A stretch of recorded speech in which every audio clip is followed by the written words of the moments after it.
remember, girl. All right. On the phone. You and me. Until dawn. Until 3. What about? I got that. How about that? How was that? How was that? Yeah, so you didn't know I had that in me, huh? 154. We all connected, baby, you already know. I'm talking 154. We bringing Africa around the whole globe. Ain't no place like home. Ain't no place like home. Ain't no place like,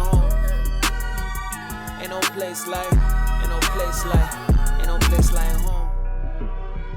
Ain't no place like, ain't no place like. Welcome to another episode of 154. Today we're honored to have the incredible Goapele on the show, a South African singer, songwriter, and one of the pioneers of neo soul. With 25 years in the music industry, she solidified her place among the most prolific R&B and soulful visionaries of our time. A groundbreaking independent artist and the first Black woman to have a music video uploaded to YouTube. Goapele's music touches hearts worldwide. She's not only an internationally acclaimed musician, vocalist, producer, and actress, but also a socially conscious advocate, passionate advocate, humanitarian, innovative entrepreneur, and devoted mom. Join us as we dive into her journey from creating timeless anthems like I'm Getting Higher, Closer to My Dream, to shaping a legacy that transcends music and inspires generations. Goapele, it's such an honor to have you on 154. Thank you so much for stopping by. It's one take is what I do. Let's go. Oh my goodness. Man, it's so cool to have you here. Yes. So before we get started, we always want to do a nice little toast. We brought some West African food, a little different than South African food. Yes. Have you had West African snacks before? A little bit. Okay, so we have some chin chin here. We have puff puff. This is like a donut. Puff. You know, this is like a harder, dry donut. Okay. And then we have a little palm wine here. So I'm gonna pour you just a little bit there. This is kind of like in South Africa, there's magwenias that are kind of like. Magwenias. Everybody has some. Kind of like a fried bread, not But sweet. everywhere has it. Look, in Italy, they got it Zeppelis. Okay. In Italy, there's Zeppelis fried Tell us dough. what the difference is between that. Yeah. Can you taste the difference? Honestly, it tastes like this. It's the same thing. It's just like it'll be shaped a little different. We're all the same. I mean, it's just We're ridiculous. in the same The food be thing. the same and them be arguing. And then have the difference. They be like, forget you. This is great. It is so good. It is so And good. this is the cold version. When it's hot, I already know. Oh, yeah. Lord. I already know. Oh, yeah. Your full name, we all know you as just Goapele. What is your full African name? Give it to us. I can't wait to hear this. Okay, hold on. Okay. Talk for all right. another Oh, second while I yeah. Okay, finish. you know, let's just finish the bite. You finish the bite, and I'm going to advertise real quick. This, what I'm wearing here, which I'm very proud of, when I was in Nigeria a year and a half ago visiting my relatives, my amazing, talented cousin, Ebony Okosons, who her father is a famous singer from the 70s and 80s, played with Fela and the whole nine, my Uncle Sonny. She designs clothing and she designs furniture. So talented. And I'm gonna make sure I get her clothing company right. Babugee, Babugee, by Ebony Okosons. Let me tell you something.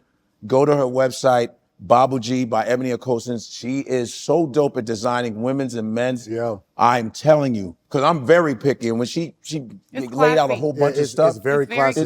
It's so classy. She fits it to your style, and she's just a genius. I just wanted to tell her that. I told her I'm going to be advertising you. Fly. Yes. It's so I'm cool. gonna do this one more time. Do it one more Come time on now. Babugee. Okay. I'm telling you, with the Rick Owens, I'm killing it. Oh, right now. we Very kill nice, it. very Bring it nice. to another Don't even level. try it, baby. Bring it to another level. All right. Bring it to another level. Supervision. This is a LA local designer All right. for the African diaspora. There you Okay, go. well, you know, since we're doing a little fit check Okay, here, let's go. I guess I got to do the. So Okay. we have here our very own 154 lifestyle brand. This is a 154 sweater, cashmere sweater, I love it. and we've got the gold trim to symbolize the wealth and the gold that comes from the continent of Africa. Absolutely. And it's we're so proud of it. Is this the swag that I leave with? Oh yeah, we'll get you something. Oh yeah, get we you something. we For got real? something for you. I'll rock Yeah, we got it. something in the rock back it? for You you. rock Yeah, it? we got something in the back for you. So we'll have a nice little hoodie for you to go with the Okay, hoodie that okay, you're wearing. okay. All right, let's go do it right now. We've got something for you. We didn't Yeah. want you to leave empty-handed, and Right. we knew that you've always been a woman of style. Yes. So coming in hot right now, we've got our 154. Woo-wee. We got Look a at you 154 rocking. hoodie. Oh. We wanted to Oh, show that's this hot. to you. We got the 154. With the trim? We've got Fire. the kente. We got the kente trim here. We've got the kente on the sleeve right here. That's like and cool we got the for women. That's so 154. Oh, there we I go. love it. There we go, right there. I There it love is. That's for you. Thank you. You're very, very Thank you, welcome. sir. That's so Thank you. fire. You're, That's dope. you're It's so soft. Yeah, So, thank you. Good And material. it goes with quality. the palm wine. Oh, yes, that's oh! Look at you. You know That's what? a coordinate. And you know what that? We're going to actually change the name of the color to palm wine. Palm wine. Palm wine. I like Hey, that. I like look at that. that. Inspired by Goapele. We'll send you a check. Yes. Yes, So yeah, give us your full name. Your full you're name. asking about my name, and this is like a thing. If you can imagine, I was given my grandmother's maiden name Okay. when I was born. So when I was like in kindergarten and everything, I would still pronounce my name correctly. And people would ask me to repeat it so many times that like by the time I got to high school, I was just like Goapele, because that's the phonetic. But really it's supposed to be Goapele. Goapele. Goapele. And it's like to proceed, to scream first, to move forward. Yeah. That's the meaning of it. So there's like a whole side of my family that are so-and-so Goapele. And it's in Setswana, and my last name is Mukhlabani. Mukhlabani? Yes. Wow. So you see why I only go by my first name, because it's like, people would always say Molabane, and they'd be like, am I saying it right? And I'd be like, it's fine, it's Can you fine. spell it? Can you spell it? Spell it. Mohlabane. Indeed. You know, so that we have the same type of experience. I remember for me, because I was in elementary, and I always knew typically I came after Garcia because my last name is GB. And Yeah. I got so accustomed to saying it the English version because Yeah. it was so hard. To your point, it was like exhausting every time you had to Yeah. correct it, or you had to, oh man, that's me. Please Yeah, don't, yeah, I don't want to be the butt of the jokes and everybody Yeah, laughing. because it's not probably ever going to be said right. Right. In a different context. So it's just like, whatever doesn't take too much attention on the repeating the, Right. you know. Did you get flack? Because I got a lot of flack from my Nigerian family. So it was like, Yeah. no. My dad he just cut me off. No, Yeah. Baja. No, Baja be a millet. No. Yeah. Baja. Yeah, Well, for me, I think when I was growing up and, you know, when South Africa was under apartheid, there was like a huge exile community out here. So there was a lot of people that weren't blood, but that were family, right? So there was like a lot of folks that can say your name and, you know, you can relate. But after things changed, you know, like mid-90s, a lot of people went home. The South African community is like very small out here. So there's not a lot of people that are going to check out here. When I go to South Africa, the people are clowning. You know what I mean? They're like, she doesn't even know how to say her name. That's right. But, you know, for a lot of people, even in my family, have an English name, and I was never given an English name. So it's like, look. And you owned it because Gotta make it work. Because your name it's unforgettable. There's only one you. Yeah, you know? yeah. There's only one you when Yeah. you hear it. And even with the American twist to it, do you speak Setswana? No, No? unfortunately not. Okay. Yeah. I mean, We I wish all I could wish speak. we Igbo, Yes, I Yoruba, wish I we're had like- Yoruba. You guys either? Yeah, What? we My don't parents speak- told me they got lazy. It's like, no, we spoke to you when you were small, but then I just got lazy. I had to work. I was tired. They literally Okay, said so they got I don't lazy. feel as bad now. Yeah. It's like, it's such a gift, I It is. think, Yeah. you know, to have access to your ancestors and your family and all this kind of stuff. Damn But it. a lot of it I'm sorry. Yeah, there's a no, go fly. ahead. Yeah. The last thing you want is a fly on an African show. Landing The last thing you want is a fly on an African podcast. They'd be like, I knew it. The flies were here. Finally. I knew it. I knew it was an African podcast. Oh, no, I'm getting my hair cut. Okay. Oh, no. I'm back. You're back. No, but you were getting ready to say, See? Oh my Feed goodness. these children, please. Feed us. You know They what? only have so many I puff-puffs don't for the wanna- whole nation. It's like, oh, man. I forgot where we were going. I know, it's the Where did we leave fly. off? Yeah, The fly's like, we were, Oh, the Languages, yes. That's connected. It connects us to our Yes. having ancestors. a gift. yes. Yes. Yes, and that our parents didn't stay disciplined with teaching us, huh? Yeah, you it's know. kind Yeah, go ahead. sorry. No, go ahead. no. I was gonna say my parents spoke different languages too, so that Oh. was another thing. Yeah. You know, my mom is a German Jew, so they spoke English, but then it's like to her parents, she was speaking German and Hebrew. And my dad, spoke probably like 6 or 7 languages, right? Because that's just kind of how it is. yeah. But I was just used to hearing a lot of different languages in the house and just understanding the feeling, but not knowing how to speak it. But do you think that helped you with your intuition? Because we have the Yes. same story. Yes. I wanted so badly to learn, but my mom and dad, came to this country, worked hard, and didn't have the time, quite frankly. 7 of us, and they had to Wow. grind. Yeah. So I remember my father putting this big, ugly whiteboard in our hallway Yeah. and trying to teach us, but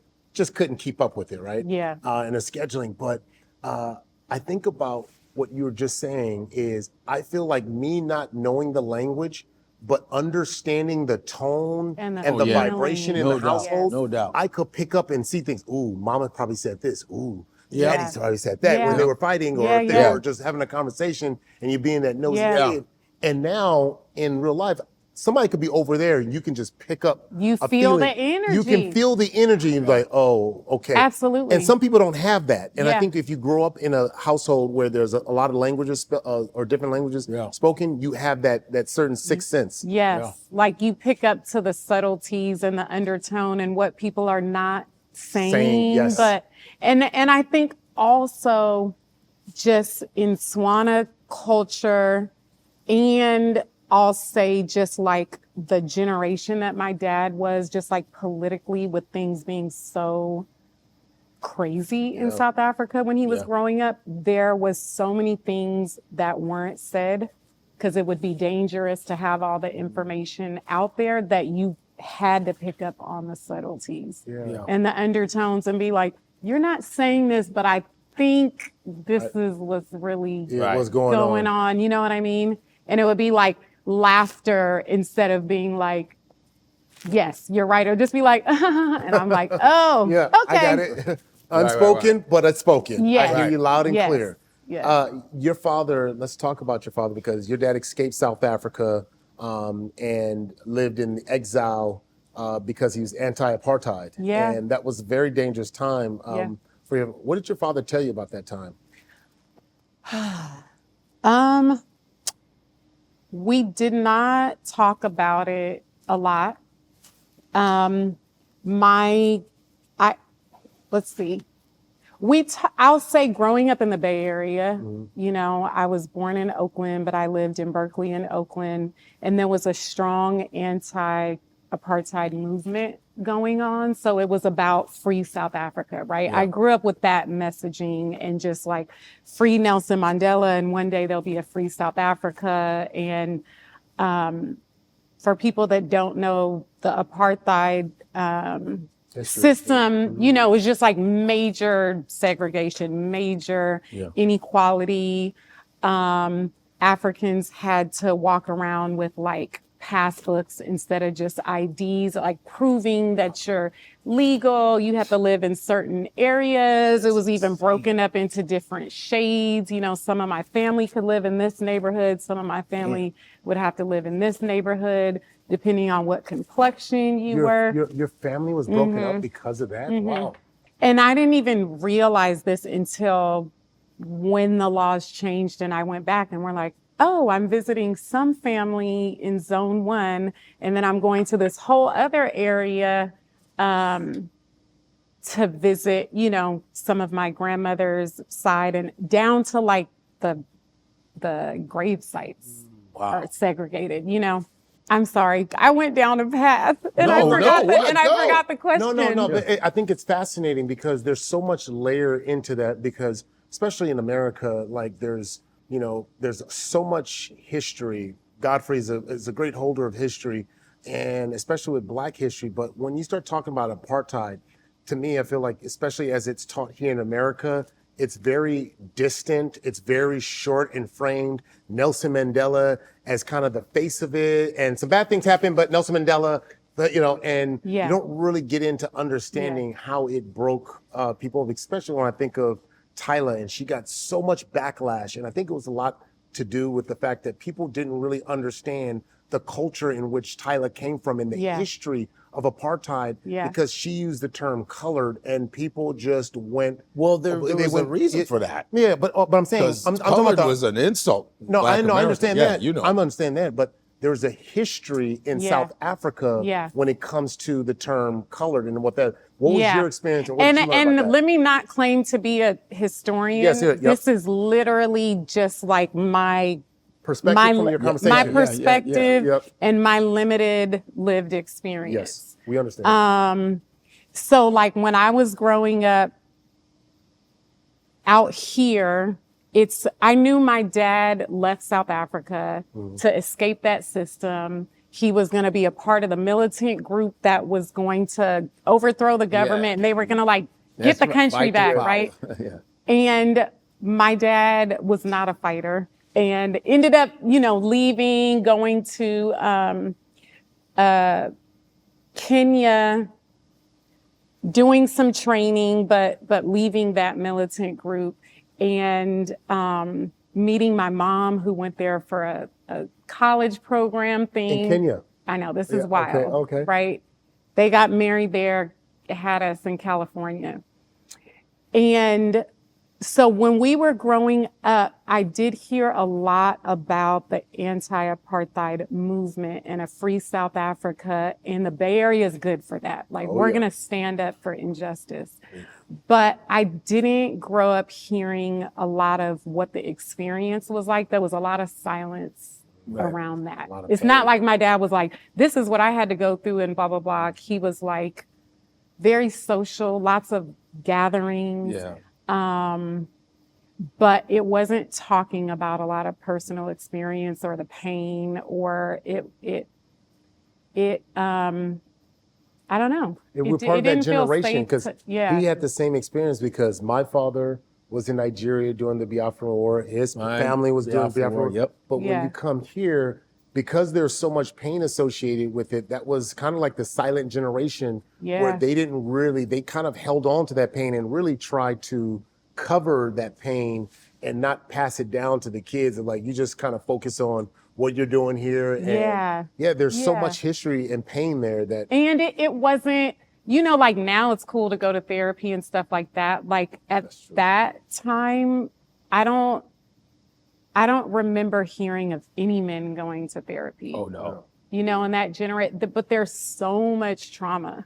No. There is so much trauma, and there's so so much healing that still needs to happen, even now, and my dad's not alive, but I've learned more even about him and some of the experiences and some of the things he had to go through after he passed away.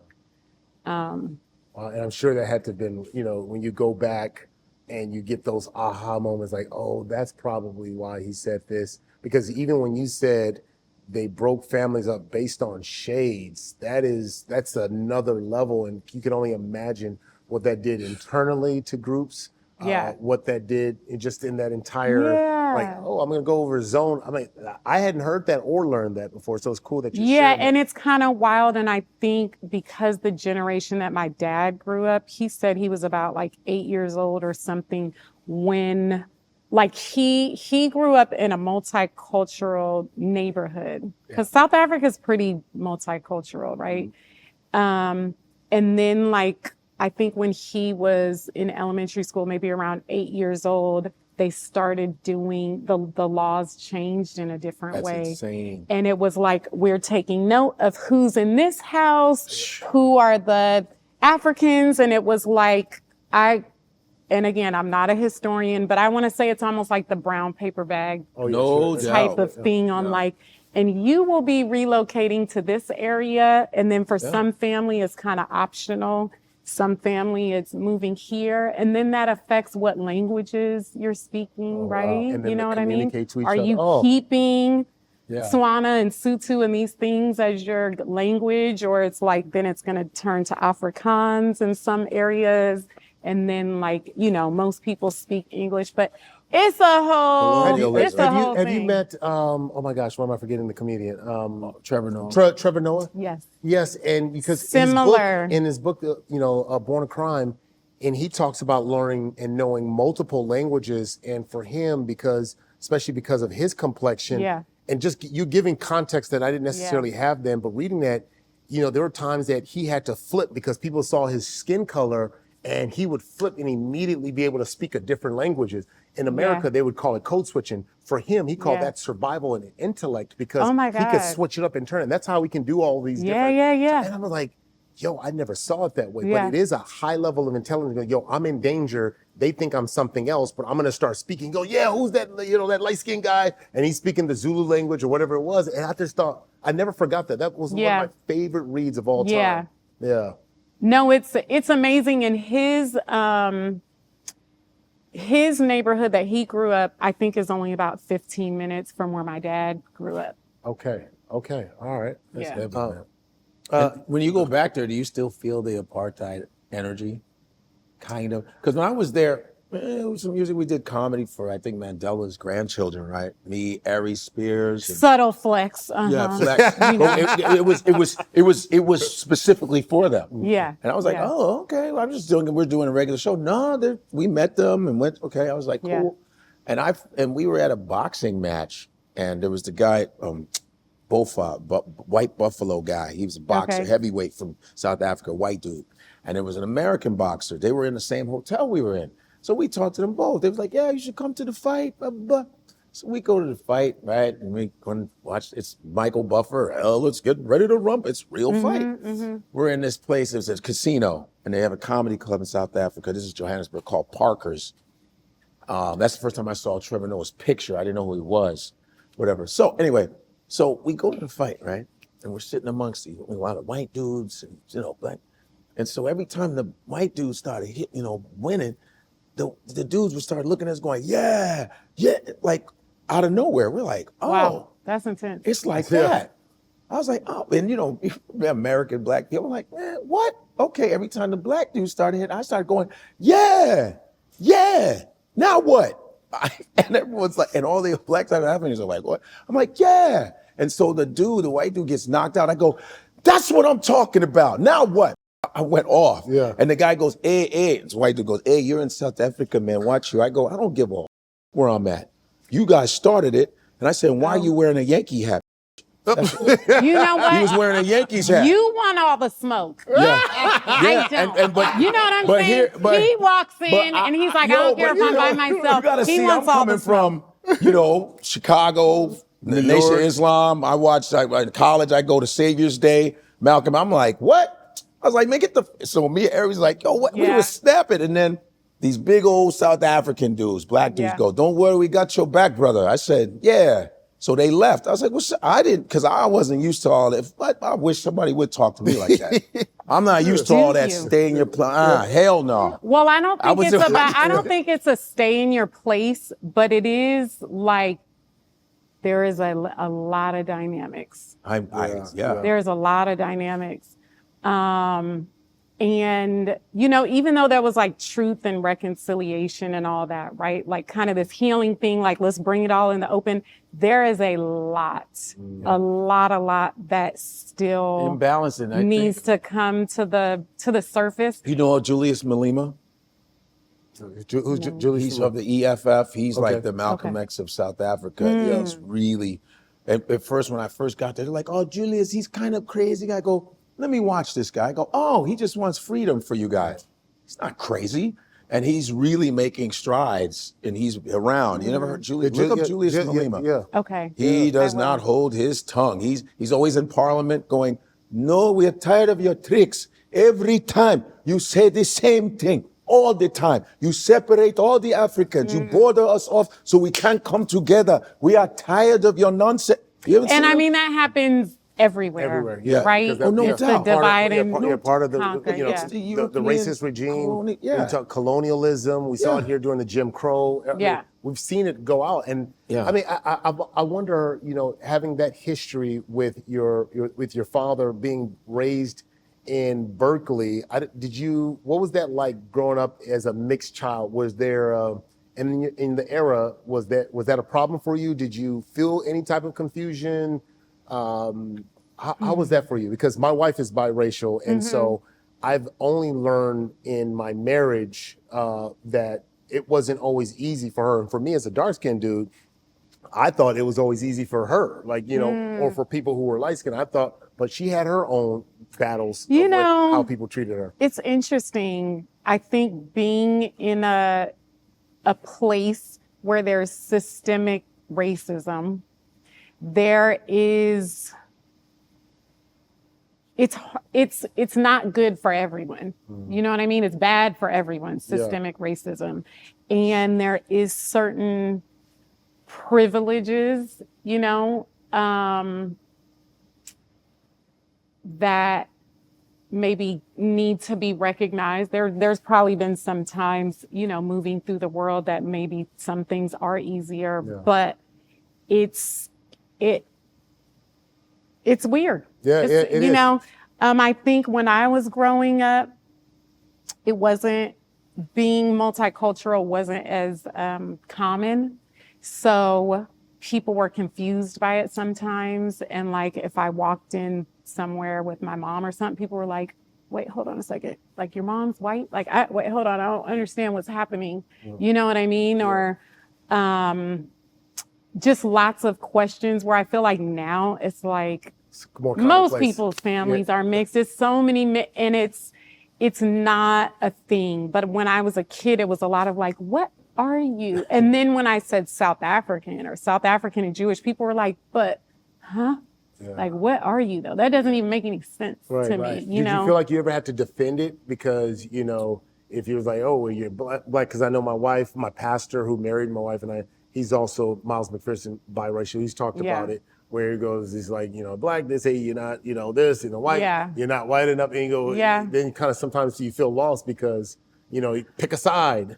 And the they're your pick a parents. side, that's super whack. Because, you know, in South African culture, it's like whatever your dad is, you are 100%. And in Jewish culture, whatever your mom is, you are 100%. And so I like that, being 100% of two things instead of, you know. Divided, But I think that I just define myself in many ways, and there's a lot of layers. You know what I mean? I'm mixed. I'm a black woman. I'm South African. I'm South African and Jewish. I'm the African American. I am all those things, and it's just you don't have to part of my experience. Because, you know, being, you know, when you talk about the entirety of you, it's not just one thing. Yeah. I love that. Layered. You are a layered person. Yeah. As we all are. We have layers to who we exactly. are. Yeah. Exactly. It's even like in music. It's like, it's even, you know, in music, it's like the genres, you know, people will be like, what kind of music do you do? What kind of artist are you? And it's like, I'm a singer-songwriter. Period. I do soul music. I do soul R&B. I do but really it's like, when I'm writing, it's not necessarily in a genre. I'm just writing from my heart. It's like the genre stuff is for marketing. And it can be a separator. And I think especially in Black music, it can keep you in a box and be a separator. Black, that's the thing, that whole, and there was a time where there were race records back in the day. They separated artists, black artists from white artists. Yeah. But the whole music genre is created by black artists. Yeah. But then they say you're Yeah. race records. It's just a setup. You know? Of course it's a setup to control, but it's just so, I just get so, ugh. Yeah. Because it's all black music. Yeah. Just American, all black. But then they go, this is the black, this is the, and they would do that to R&B, black music, and like Black Music Month. It's redundant to me. Yeah. He says redundant. Black Music Yeah. Month. I feel you. It's all black. You So know? how did you get into music? Because I don't know your like, when did you know, like, oh, I've got this gift? I don't know when I knew I had a gift, but I'll say I always loved music, and my mom said I was always just humming and singing. But when I was a kid, I mean, I loved music and visual arts and dancing, like all the same. We weren't allowed to watch a lot of TV, so it was like, be your entertainment. You know what I mean? It was like, okay, we'll make up a show. Let's go work on a show and perform it in the living room. Yeah. And it was just something that I enjoyed, and it was like this, I would be like super nervous to perform, but there was just like this feeling that it's like, if I could get through the nervousness, I felt really alive doing it. Yeah.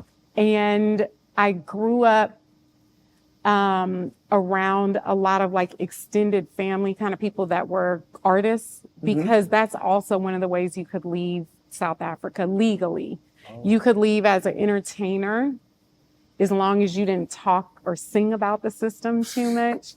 And you could leave as through education, you know, if you had like a Fulbright scholarship or something like that. So there was a lot of artists and intellectuals and then activists that left, you know, illegally during that time. So culturally, it was like very rich, and it would be like, not blood, but it was like, you know, Auntie Letta Mbulu, we knew when I was a kid. She was like an auntie, but she's an amazing, legendary artist in South Africa. And Caiphus Semenya, Uncle Caiphus. Miriam Makeba?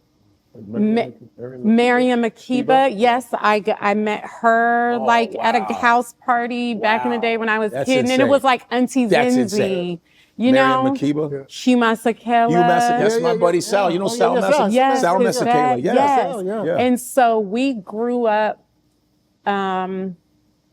knowing all of those folks, you know? And so it felt there was something like tangible about it that felt like I could have a life like that. Why wouldn't? And it didn't look like crazy fancy or wild. You know what I mean? It was more just like, you can grow up and be a musician. And in the Bay Area, there was this group, Zulu Spear, also that used to perform locally. And like when I was 8 years old, my parents let me like perform with them. And I was like, yeah. And it was like, you know, Auntie Movie and Auntie Tula and stuff. And they're like, just follow what I do. And I'd just be like singing the parts and doing the little stuff. I mean, it's wild to think about now, you know, like I was 8 years old. It was like an all ages club, but it was really because no kids were coming. It wasn't really an all ages. It probably wasn't supposed to be an all ages club, you know what I mean, at La Peña, but it was, so there was something that just, it was natural, like a natural option. Yeah. And you were how old around there? I was, 8. 8 years old. 8. So that was pretty early when you go, okay, I'll mess around a little bit. I can do this. Yeah. And when did you go, this is the angle I'm taking? So let's see. So when I was little and we were watching that, I mean, probably that early on, I was like, you know, also seeing like Whitney Houston. I went to see Whitney Houston when I was like 10 years old, you know? That's crazy. And it was like, that's what I want to be when I grow up, you know, like stars in my eyes. That's insane. And then I think as a young teenager, I was kind of seeing like, ooh, the entertainment business, like there's not a long life expectancy in it. And there's like some wild stuff you hear about. And so I was kind of like, I don't know.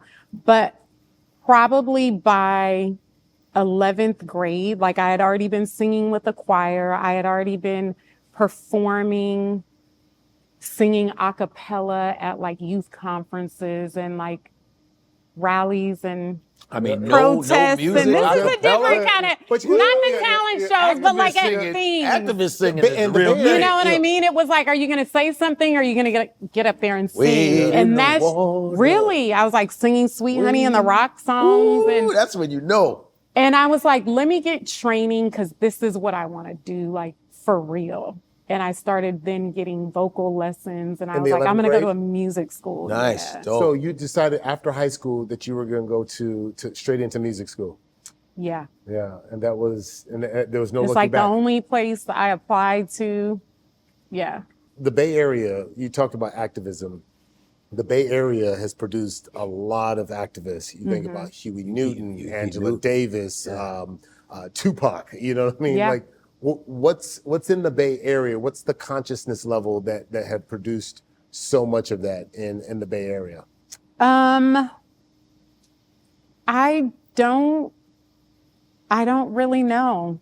I mean, I just know that's like, Black Panthers are from there. I know, the feminist movement was from there. The anti-apartheid movement was from there. Even like, we were in the Bay Area, it's like, we're going to boycott grapes when it was like the pesticide. No, seriously. Where are the growing black up, grapes? Oh, wow. We need You the know black what? grapes. I forgot Where are the I'm black here with- grapes? I with see that the black comedians. grapes are here. Green That is and not red, what but I no meant. black. So you go into music school and all of a sudden you're going, all right, I'm done. I'm ready. You write your first song. What was that first song? First, there's never a I'm done, I'm ready, even now. Okay. It's always a learning process. But I think for me, like I know even when I was a kid, I wanted to be a songwriter. Like I wanted to sing songs that I believed in. I wanted to fully represent who I was and just express myself in that way. I always loved creative writing and I always loved music. So one of my goals was just like, can I get to the point where I can write a song and it actually sounds like real music? You know what I mean? So I would say in my maybe first or second semester at Berklee College of Music, I had like homework assignments where it's like you're supposed to make like a 30-second song. And we're just learning like song form, like to know there's an intro, a first verse, maybe a pre-hook, there's a chorus, maybe there's a bridge. Like there's some kind of There's a formula flow. to the songs you like instead of you're just, Just speaking out singing what words. feels Yeah. good. So I was like, instead of just turning this in like a assignment for my teacher, like I'm trying to start working on like an album. Like I'm trying to really write a song. So I started turning my journal lyrics and like sitting with students that were really talented and being like, can you help me with the music? And I met Jeff Basker there, who's like one of the most amazing songwriters and producers out there now. He's worked with Beyonce and Alicia Keys and everybody. Paul McCartney and Bruno Mars Man. and all of these folks. And so I was sitting with him and other folks. And I think that was like evidence of like, okay, this is something tangible. Yeah. And I only stayed at that school for 1.5 years, but when I left, I had like my first couple songs that ended up being the EP of Closer. Yeah. Nice. So your first hit was what? The Or is that idea subjective? of even having a hit is like amazing. But I'll say the song that is most recognizable is Okay. Closer. Closer, And yes. that was the last song that I recorded on my first project, and it was probably 2000. Okay. Because I'm hitting the 25th year of when the song came out Yeah. now. And Amp Live from the group Zion from the Bay Area. Oh, Zion from back in the day. Yes. Wow, the album I had at CY. And they're so great. Yeah. But Amp Live, you know, I would like do some hooks for them, and he brought me this beat CD that had the music for Closer, and that was the last song that I wrote on that EP. And it was just really like a stream of consciousness of like, finally I'm gonna put out this project that I believe in, and I don't know if anyone's gonna get it, but here it goes. Wow, it was I remember I was with the Oakland Raiders then. So my first time coming from Southern California to Northern California. So I got indoctrinated to the E40 because I didn't know E40 like that being, you know, on the, you know, in Southern California. And everybody talked town business and, you know, going down there, Sweet Jimmy's or what was it, Little Jimmy's, whatever it was. Sweet Jimmy's was there, yes. Oh, you remember that? Oh, yeah, Sweet Jimmy's. And Mingles. And yep, that's right. Hanging out at Jack London Square. And so I was like, really, cause all right, I'm a Raider now. You know, I gotta do town business. And I just remember my boy, teammate, good friend, Nnamdi Asmal, he said, yo, man, I got Goapele tickets. We're going to go down to San Francisco and we go there. And it was a nice, intimate joint. And I'm sitting there and I'm just going, oh my goodness, this is the most majestic voice. That was the first time I had seen you live. I'd heard your music, but that was the first time. And I'm going, oh my goodness. And we were sitting there, it was like this little top venue thing. And I'm just sitting there. And it was just special. So you're a very big part of my Bay Area, you know, time with the Raiders. I am humbled with that. Yeah, and very proud of the Raiders. And not happy that they moved out of the Bay Area. Oakland. Tell us how you really feel. Yeah, tell us how you really feel about the Raiders. My education on Bay Area was too short. For me, it was too short. Because in college coming up, it was always too short. The freaky tales and all. We're like, too short? And the B word, he was doing it before Snoop Dogg. Oh, yeah, that's right. Yeah. Before Snoop. So we were like, yo, he's copying too short. But that was my introduction to Bay Area. And then Hammer. Oh, yeah. MC Hammer, of course. Absolutely. You know, and Oakland A's, he was a bat boy for the Oakland A's. Turn this mother out. Yeah. Yeah, Stanley. And it was let's get it started. But it was let's get it started. It was the other one. I rose, all odds against me. To all those suckers who dissed me, lied. Okay, let's see the moves. Okay. Hey. Hammer. He put me in the mix. Hammer. He put me in the mix. I saw Hammer let me tell you something. I saw Hammer in concert. It was my boy had a ticket. He said, yo, you want to go see Hammer? Hammer, because I'm like, you know, I'm Wu-Tang, I'm all this. I'm like, Hammer? And Hammer was getting messed with by rappers, all kinds of different rappers. Right. And I said, let me go to see Hammer, man. Let me tell you something. Yep. He danced from the beginning to the end. Didn't stop. No. Yeah. It was one of the greatest concerts I had ever seen in my life. And Redman said it. You have to see this interview with Redman. I love Redman. He goes, I made fun of Hammer on one of my albums. I made fun of him because, you know, we joke. And I said something about his mom. Like, oh, kid, his mom. So he was in the Bay Area with his boy. And you know, Redman's from Brick City, Jersey. But he goes, you know, me and my brother, we get down. We from Jersey, blah, blah, blah.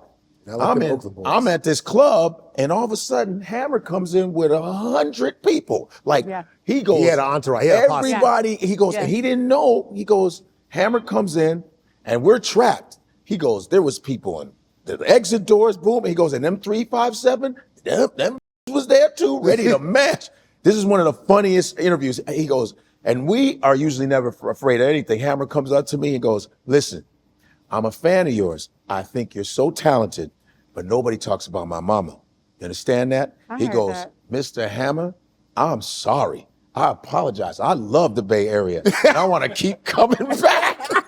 You gotta see that interview. He goes, I want to keep coming. He said, listen, he goes to the camera. Don't ever mess with MC Hammer. Show him respect. Yeah, oh yeah. And I'd say the Bay Area because it's a different type of griminess too. And I love it. It is good vibes. Good vibes. Yeah. But be humble. No doubt. Be humble. And I think that, you know, it's like we're chill, but just don't mistake kindness for weakness. Ooh. And a lot of Nigerians there too. in Oh, Oakland. a ton of Great. Nigerians. It's great. A ton of. It's like, look, he's like, look, I got family there A too. lot of No. Nigerians. know I go because- to Nigerian parties when I'm in San In Francisco. LA, there are Nigerians here in LA, but not like it is Oakland. in Northern California. I Great. never knew how that it's happened. such an international place. It is. Sure is. And the thing is, like, the vibe is consistent. It's not separated. That's what always shocks me when I go other places because Yeah. it's like we all kick it together. You got cool people like Mark Curry, Lunel. Those are Right? my homies. That's why I get Mark. is my- Absolutely. The Oakland- Digital Underground. Digital That's Underground. other folks that were, like Tom Hanks. mentors and families. Tom Hanks Tom went to Hanks. my high school, What high school- Skyline. what high school- You went to Skyline? Yep. Really? I went to Street Academy and Skyline. Skyline. Okay. I all didn't right. talk. 'Cause I Blue was- Riders went to Street Academy, Yeah. but Tom Hanks went to But Skyline. I saw an amazing documentary on the Oakland A's when Yeah. my friend Reggie Jackson was playing for the Oakland A's before the Yankees. It was a great documentary, and Tom Hanks was like, "Oh yeah, man, I Oakland." didn't know. Right? That's It why was- he's so cool. he's 'cause so cool. from- I was he's like, from For him Oakland. to go to Skyline, like okay. All Tom- right. He Tom got even a went little- and spoke at a graduation. Yeah, Tom like got a little oomph in him, man. Yeah. So don't pull up on Tom That's Hanks. right. Don't get. Whenever someone says I'm from Oakland, I go, "My man, Yeah, right. my man." I got a story. It may not put Oakland in the right light, but Yeah. sometimes but this gave me a lot of respect. And you said something earlier, and I rock with it because you said be humble. Mm-hmm. And I always thought like I grew up in Crenshaw, and I thought like my hood tough. Like it was tough. It was tough for me. And so I walked around with that Crenshaw swag. Like I'm from Crenshaw. Like I'm not afraid of nothing. It's the end of my rookie year. I'm feeling myself a little bit. I buy myself a brand new, actually it was a used, I bought it from Maurice Green, BMW 745 The Sprinter, Li. Maurice Green? Yeah, the Sprinter, yeah. The Sprinter, okay. Yeah, and I bought it, and I'm like, I put the rims on it. It was in Dub magazine. So you was flashy. Oh, You were standing out. I was there. You were standing out. at all. Boy, you couldn't tell me nothing. I'm Okay. sitting there, and at the time I was talking to my girlfriend on the car phone because it had like the little Oh, phone on the goodness. inside. Yeah. I barely knew how to operate and open the door. And I drive up late night. It's the last game before the season is over, right? So, we winding down. We had a bad season. I was like, oh, yeah, let me go kick it with one of the homies real quick up in Lake Merritt. Oh, So I'm goodness. driving and I'm just, boom, boom. So what is midnight? Who cares? Like, I'm from Crenshaw. I don't care. Man, I pull up and I seen these dudes roll up on me. And, you sitting there, you looking like, and I'm thinking they thought that they were going to park in this spot. Yeah. So I'm like, man, whatever, I'm parking. You guys already seen me here. I was already here. That's my body language. You see me with my girl. Yeah, right. And I start to back it up just like this. I mean, before I even did the full turn to do the parallel park, get out the front. I'm talking about straight car. It's the first time I got carjacked. Took me out the car, Oh, took my gosh. diamond Oh, earrings. gosh. I mean, it was like, where the keys at? Where the keys at? I'm sitting there, I'm like, gosh. what the hell just happened? I mean, it was, happened. oh my Got good. you. Oh man, and then I That's got my car back, blood in the seats. I mean, they picked apart the car. The car was completely done. Insurance was like stuck because it was just like, oh, we don't know if we should get you a new one because it was like $70,000 in damages. This is back in 2003. Oh, goodness. I was spooked down. I was like, but from that point on, You took the bus, huh? no, I didn't take the bus. I just He was walked rolling with around in a bucket He's on the bus after like, that. ding, here's my stop. Well, actually, I did go to a Buick. I went to a Buick afterwards. And actually, because of that, as God is my witness, till this day, I've never bought another luxury car. I kind of, you know what? There's something to be said because it's opposite of LA culture, and I live here now, but it's the be humble thing. It's just like it. If you are flashy, it's going to stand out and call attention that you might not want. Yeah. And I think that's a terrible story. Yeah, it is. It's just, That was my welcome I'm to Oakland. so sorry. I am so sorry. Yeah. I am so sorry that is part of what your experience Scary. was. That's awful. Yeah. That's just awful. But I think it's a interesting thing, just like what we were saying about read the room, and the picking up on the subtleties and like one of the things that it's kind of like what gives the Bay character for worse or for better, right? Like it's hella whack that it's like, you're going to be a target sometime. That's just whack. Yeah, right. That's right. just whack. But there's something to be said for like, it's a more down to earth place of just like, you can be yourself, like forget all the flash. And I'll say like, to come up as an artist and to be like a human, there's a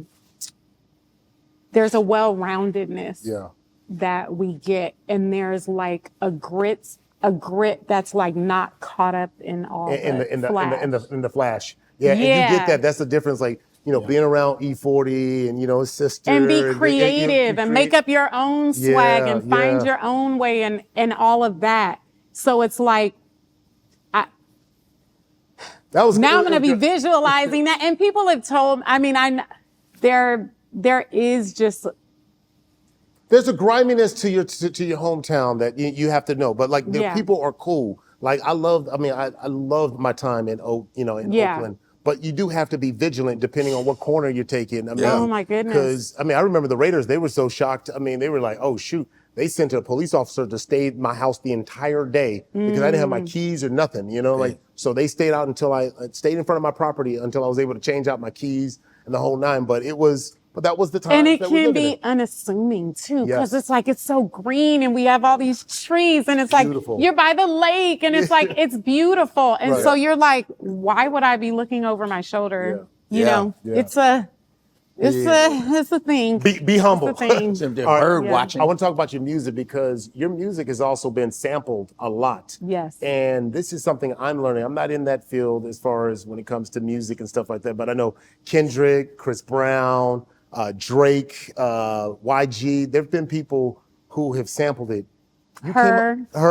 Yes. You came out as an independent artist. You own the masters to your music. There's so many artists who are fighting for their masters. Yeah. What made you come out independent? Were you scared? And you get paid because you're independent. How much of that like comes to you? Do you just make up your rate? Like, oh, you want to use that? Yeah. I'm gonna charge you. Like, how does that work? Okay, so I'm still an independent artist, and I think, you know, when I was first putting out music, I didn't know what genre I would fit into. And things felt very like boxed in, you know, and I was like, that's not really me, that's not. And so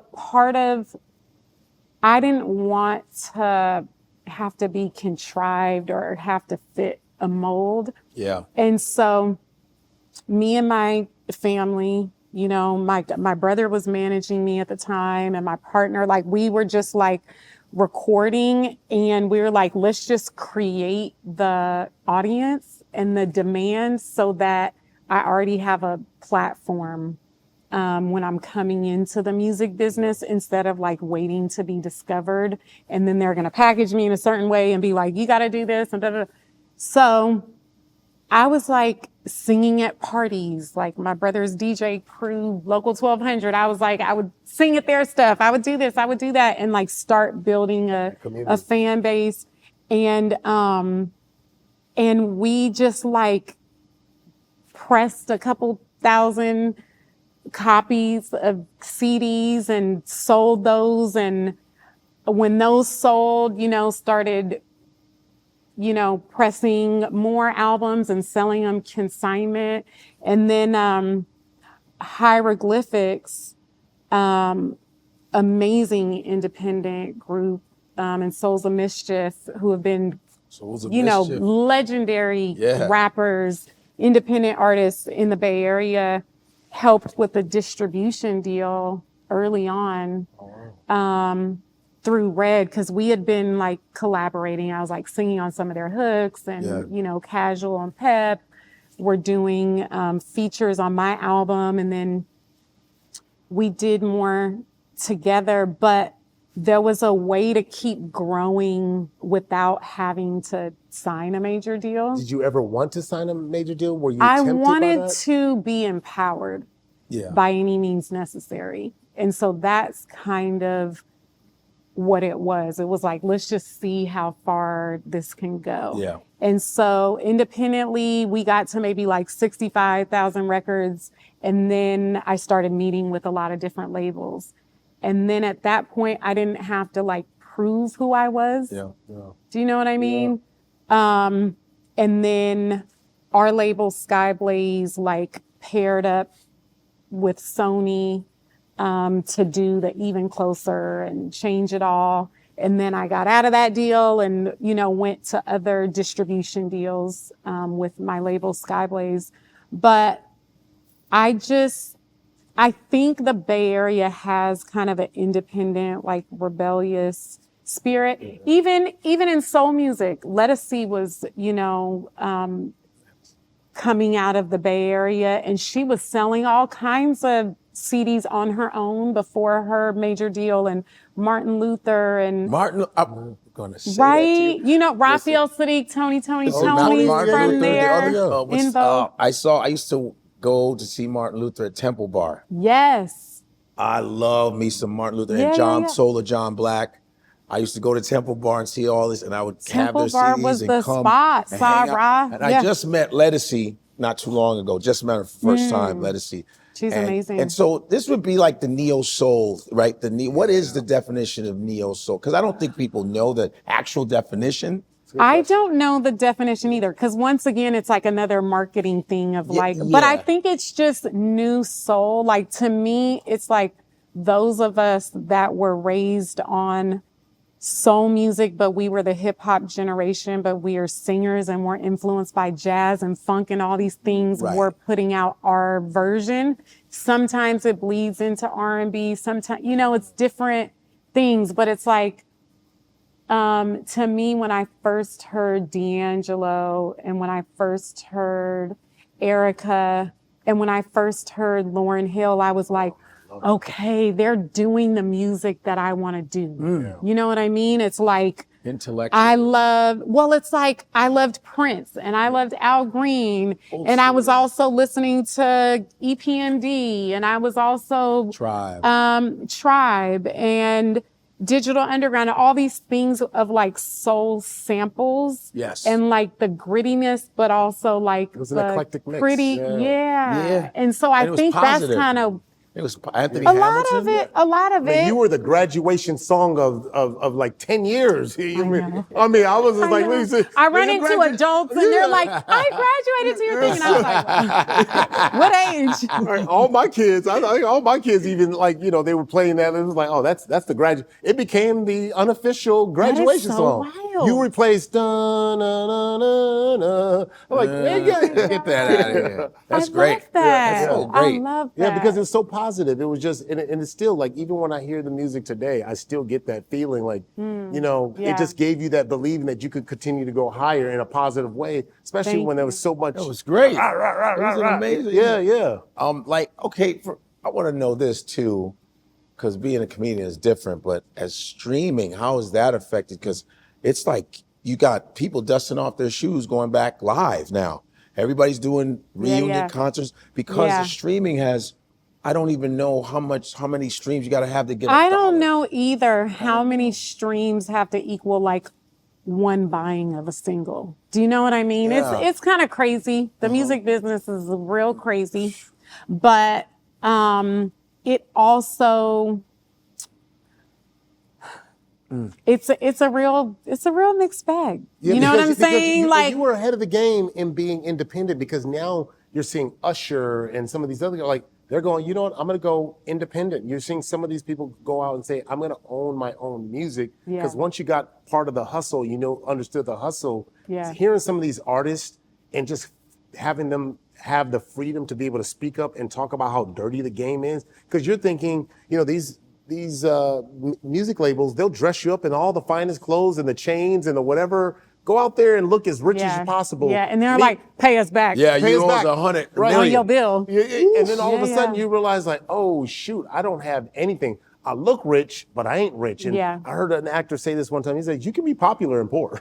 And like, that's a thing. You Yeah, can, facts. you Can be popular can and be. poor. Facts. You can be. And you can live beyond your means, and you can, I think the entertainment world and the sports world, right, don't really come with a, like, how do you sustain? How can you build generational wealth? How can you make sure you have something for the future? It's kind of just like right now. And so I think it's a real lesson to, like, how can I be in this for the long haul? How did you learn about sustainability? What made you stay your independent route and to be able to say, hey, I want that control? I know you had that by any means necessary, but sustainability is a very deep thought that didn't come with until I age. think I was, I had some mentors. We knew DJ Fuse was a camp counselor of me and my brother, like at an arts camp back in the day. You know what I mean? And he's like this star DJ. But he was also like mentoring. And so he would put us on game a little bit and just like talking to different independent artists and just like, knowing it's important to have good legal representation, trustworthy legal representation early on, like how important it is to read contracts and to have trustworthy people on your team that can help you read contracts, because you can sign away your rights for years and years down the line. That perpetuity word that a lot of people that they don't tell you about. Oh my God. And I will tell you the same thing that happens, and I'm gonna put this out there. Yeah. The same thing that happens in what you're alluding to, most people think because you have an attorney or you have a lawyer, that your lawyer has your best interest. Right. Sometimes they have the better interest of the organization. So whether it's with an agency or whether it's with a network, and they're behind closed doors, get your dude to sign a worse deal, and then we'll hook you Make up sure and they're give you on 10 other your guys. team. Make sure Oh my they're on goodness. your team. 'Cause Absolutely. just because they say lawyer doesn't mean that they'll advocate for you in this business. And it is shady. I got some stories, and it is shady. And to be fair, some of these contracts are so long. You know what I mean? It might be 50 plus pages or something. much. And it's written in legalese and all this stuff that you wouldn't understand if you didn't have that education, you know. But my first lawyer was my co-manager. So that really helped. Elliot Kahn, he used to also be an artist back in the day, in a rock group. So he also had a perspective of an artist. And he was like, I'm gonna help you be in this deal so that you can also get out of it if you're not getting your needs met, which I think a lot of, when you do a record contract, it's like first right of refusal, and they get to choose, do we want to keep you? You know what I mean? Wow. Do we want to do another record with you? Blah, blah, blah.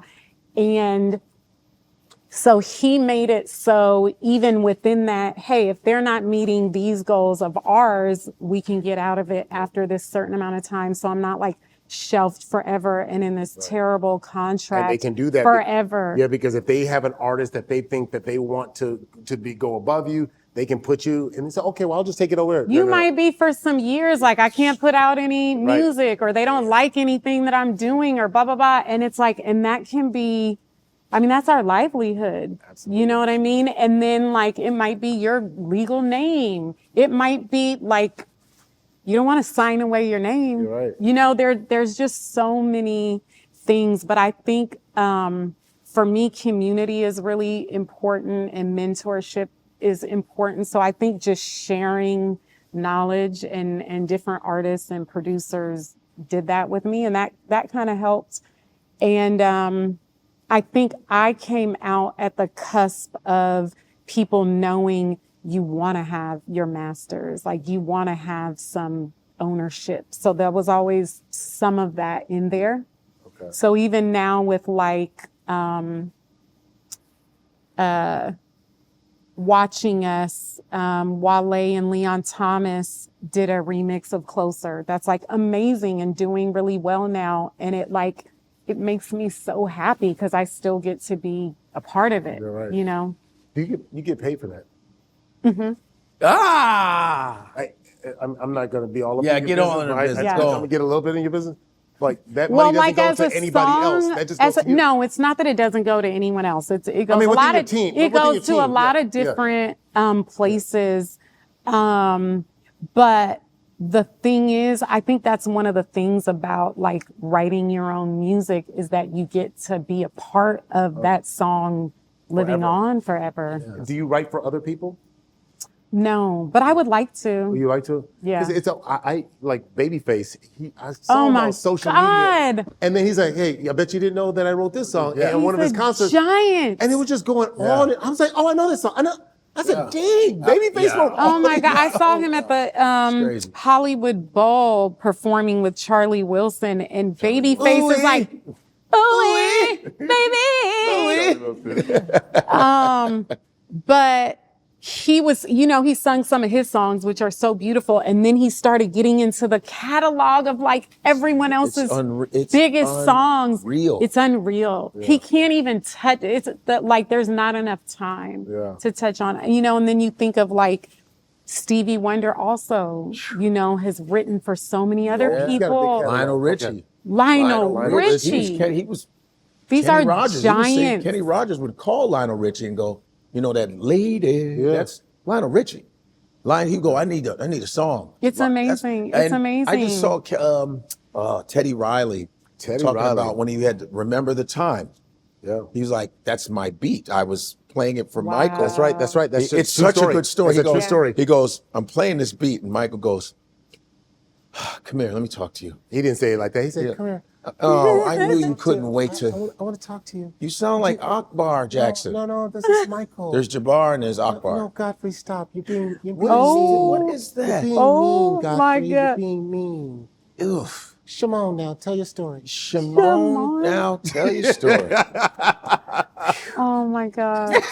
Look, talking about Michael Jackson, because I just ran into Saida Garrett the other day. So She wrote Man in the Mirror. Wait a minute. Like, wait a let's minute. talk Why about are you talking that. about Saida Garrett? This is where I met Lettucey with Saida Garrett at this Tony Really? Robbins thing. Wow. I was with, it's me, Tank, Michael McDonald. It was some Oh my Feed the World God. thing. They just threw me in. Jimmy Jam, Terry Lewis, they're fans of mine. They say, come to this thing. Wow. And it's Tony Robbins like, hey man, I think you're hilarious. Blah, blah, blah, blah. And I just started imitating them. And I'm in singing, they're making a new song. Like, remember, We Are the World. So they're making a new song. course. So I'm on the thing. Because Tank his pen game is strong. Tank is so talented. And I'm on the little thing singing something. I forgot what it is. Oh yeah, that's right. Because we were filming, and then you got called to go do that. Right. Yeah. And I just was in the middle of, and that's how I met Lettucey, and Saida Garrett was just like, I Wow. love all your videos. She's like, I love all your videos. Oh my God. So she wrote that Man in the Mirror. Yes. She This wrote is what it. I'm saying. She like, wrote it. These are I mean, talent. that will. And she'll they- that money she'll never is- have to work ever again. She's good to go, isn't she? Forever. Oh my God. They play that. I imagine so. She was working Songwriting. with Quincy Jones. It's like there are giants in this world. Yeah. And they don't always be super famous, but they're And penny. If you especially know, if you you know. write for somebody like a Michael Jackson, because like just for perspective, Yeah. Michael Jackson, when he died in 2009, June 2009, he was $550 million in debt. Because, he's a big time spender. You know what his post $600 million now. No. $2 billion. Oh, got to $2 billion now? It's $2 Posthumously, the yeah. estate is He's the $2 most. billion. He's the highest. Oh, And you're the saying music- what it's worth. The amount of money he makes in music Yeah. now, I mean, Yeah. since his death, it's been But that's why it's insane. questionable when some of these artists pass Well, but away. I'm talking about in going to Saida No, he's Garrett, the highest paid posthumously artist. Like Elvis is like 17 million. Michael, it's just so I can only imagine what Saida Garrett is getting. If you wrote one of his It's songs, it's amazing. And it's just like you just never know, and you never know like what your path is or what is going to be that thing that clicks. Yeah. If it's like out front or behind the scenes or what it is, I even going back to South Africa, like when I was talking about Letta Mbulu, who was like an aunt to me, her husband, Caiphus Semenya, like he used to produce for Michael Jackson and work with Quincy Jones and all, like, the chapters, you know, in these folks' lives that are just doing like epic stuff that will live on in music forever. You know Lebo M? Yes, I do. That's family. Yes. That's family. Wait. Uh-oh. Protect the homie. Protect the homie. You know about this, right? Yeah. I know a little bit. You know about I know this? a little bit. I've been texting back and forth with him. It's Lion King fiasco? Lebo Hung is like family to me. Okay. So yeah, I know a little bit. Yeah, I know we're not a gonna little put bit you in the about middle of this. that. We're not We're gonna not put gonna you. push you. I just asked if you know. Yes. No, and this is what I will say. Okay. What is so dope to me, because he was kind of like like when I grew up, he was kind of like the older cousin, younger uncle type of, you know. When he broke through like with the Lion King, and that's been like I think that's been on Broadway like Forever, for 30 years. the longest. Yeah, 30 years. Like the wild success, and that everybody knows that little musical piece and that moment, like talk about life changing. Yeah, it's etched in everybody. It's etched in music and Disney in your mind when you hear that feeling. And so, I mean. And what was Africa? I'm just saying, like. Because it was African music was like, oh, blah, blah, blah, blah. Like nobody really expected it. Like, you know, if you're from the wasn't continent, like real African music on the mainstream. And I'm saying, Well, let's like, not you know, forget Fela was out there and but everything. it's Fela, But then you had Lady Blacksmith Mambazo. Absolutely. The a cappella group, they kind of came into the fore. Then they got with Paul. And with Paul Simon and and the Graceland. that Look beat Janet Jackson, which made me mad because Control should have won. But go ahead. But I'll tell you, see, like performing in the living room, like we would be performing to Paul Simon and Lady Smith, Black Mambazo. And like when Lady Smith, Black Mambazo would come perform in the Bay Area, it's like our family and friends would like cook and like bring them food backstage. Amazing, right? The harmonies. But like in Disney, for Lion King, for it to break out, like Lebo working with Hans Zimmer, and then like have South African music like on the forefront like that, and just be in people's subconscious. That's powerful. It's powerful, and it's a big deal. I mean, nobody can deny that moment. You remember where you were when that cartoon came out, and you heard that, and it was just, it's a defining moment in African music. And I think it made it more culturally acceptable because it was so majestic. Even if you didn't know the words, you know what I mean? Yes. You didn't know what it meant. You knew how it made you feel, right? Yeah. So, and I think that translation went viral on our show. We got to talk about it. You know that it went viral on our show, and it's gotten nasty. But even for it to be able to be a big enough cultural reference to go viral, is like that's already a win. Everybody knows. I think it's a win. About. I think it's no disrespect. It's a win. Yeah, it's something that's part of the zeitgeist. It's like making fun of Tony the Tiger. Great. It's part of culture. It's pop culture. It's not, and for whether it's somebody, thank you. Whether it's somebody painting because we're artists, comedians are artists. It's art form. It's the hardest art form. Yeah. But for some reason, you can paint something about that. You can sing something about it. But if you joke about it, then we're pieces of now. It's like, no, that's the art form of comedy.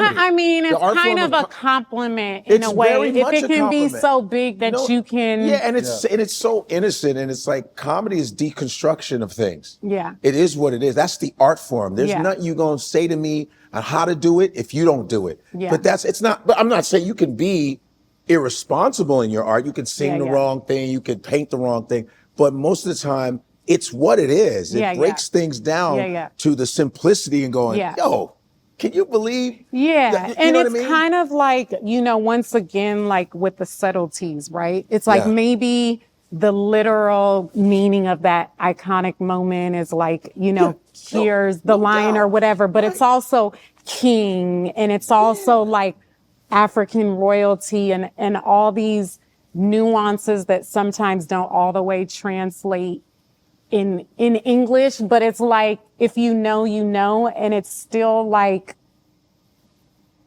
a source of pride. Yeah. Like clowning or not, it doesn't really matter. It's like, it's pretty dope. I hope Level M, I've been texting with him back and forth. He should come. I hope, but I would love to get him on our show because I think You should. it is time for his voice to be heard on this side. Obviously, we heard the other side. With I think Run More. all of them should be I think, on. yeah, but but for you to be our first South African and just Hey! to hear and to hear your perspective, it's pretty cool on there. I was trying to get you, man. But these pants are the way they are. okay. You have a favorite You can't- song? Do I have a favorite You song? have a favorite? Is there a song In life? In life? In life, like, do you have There's one so like many that, songs. that's a Oh my God. like your favorite one that you've written, and then one that you just kind of you were a fan of? You a fan. Sorry, I have the little Kendrick thing in my head.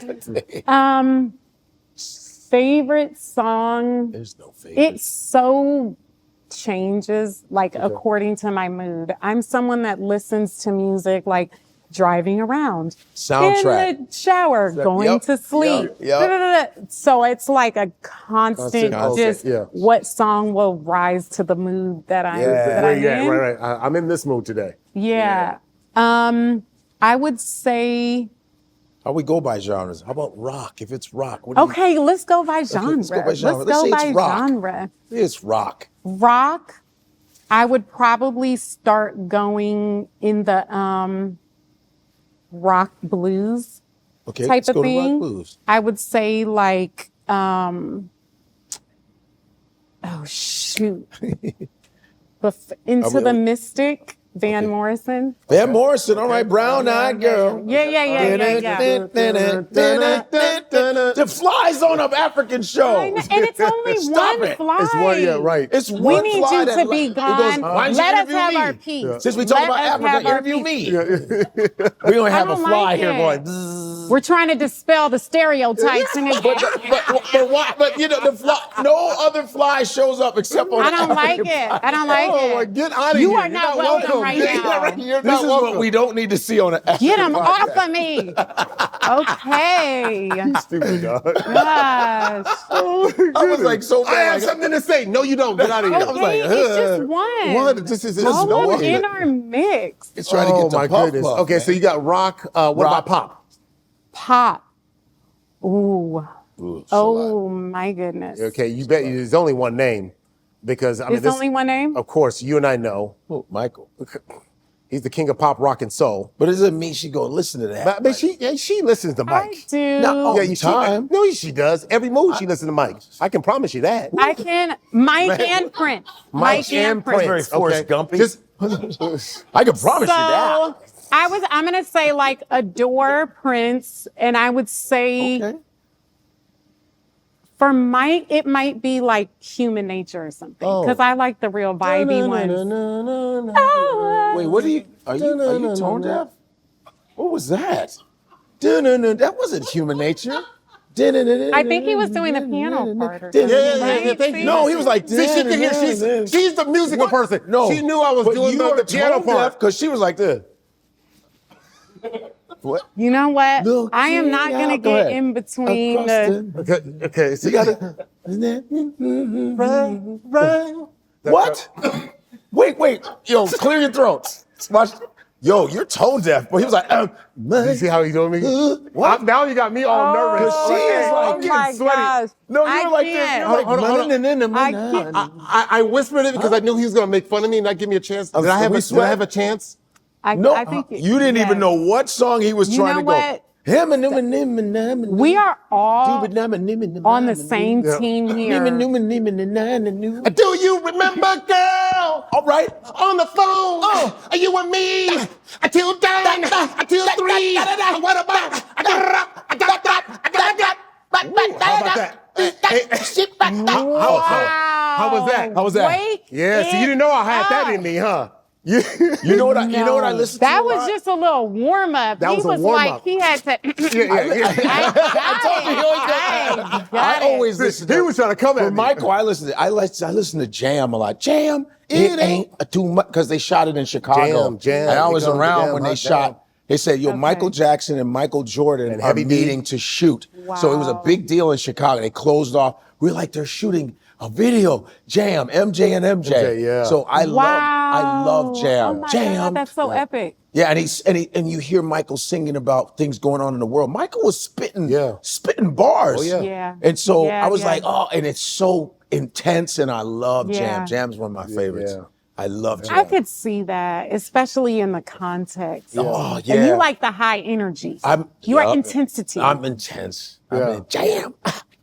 And Scream. Ooh. Scream is my Yeah, too. Scream. is Yeah, my thing. yep. Stop getting with me.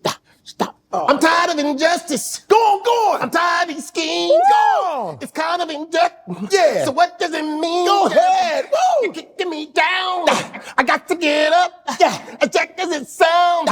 The whole system sucks. Go on. Let me get some. That was awesome. Come on, man. Once he goes like this, I try to hold my Michael Jackson, in, but I mean, that was it for me. ready. was that good? Yeah. That was amazing. Thank you. Tired of injustice. It was also so I was impressed. unexpected. It's unexpected. Like I'm just blown away. Hey, I need them to you guys need to put that little Michael Jackson track behind it to help amplify, Okay. do a little AI to the Change voice. the lighting and everything. Like we got.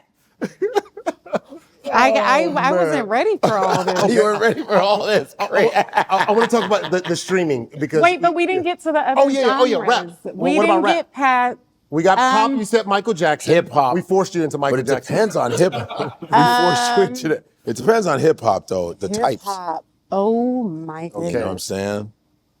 The jazz rappers, then you got the West That- Coast, then you got the KRS-One. Southern. That is really, really tough. That's That's tough. really tough. Because it could be like 93 till infinity. You know what I'm Or it saying? could be like, geez. We got the jazz. We got the It jazz. could be that. It could be stakes is high. Stakes is like like dun, Go in there. dun, dun, dun, dun, It could be dun. like- Stakes is high.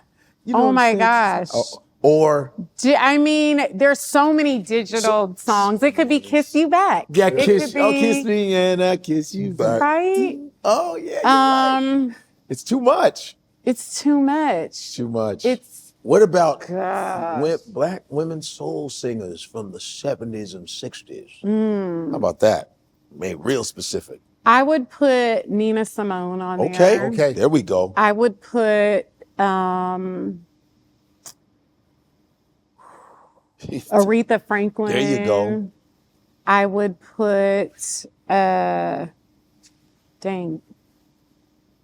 Letum Bulu and Miriam Makeba on there. Nice. Yeah.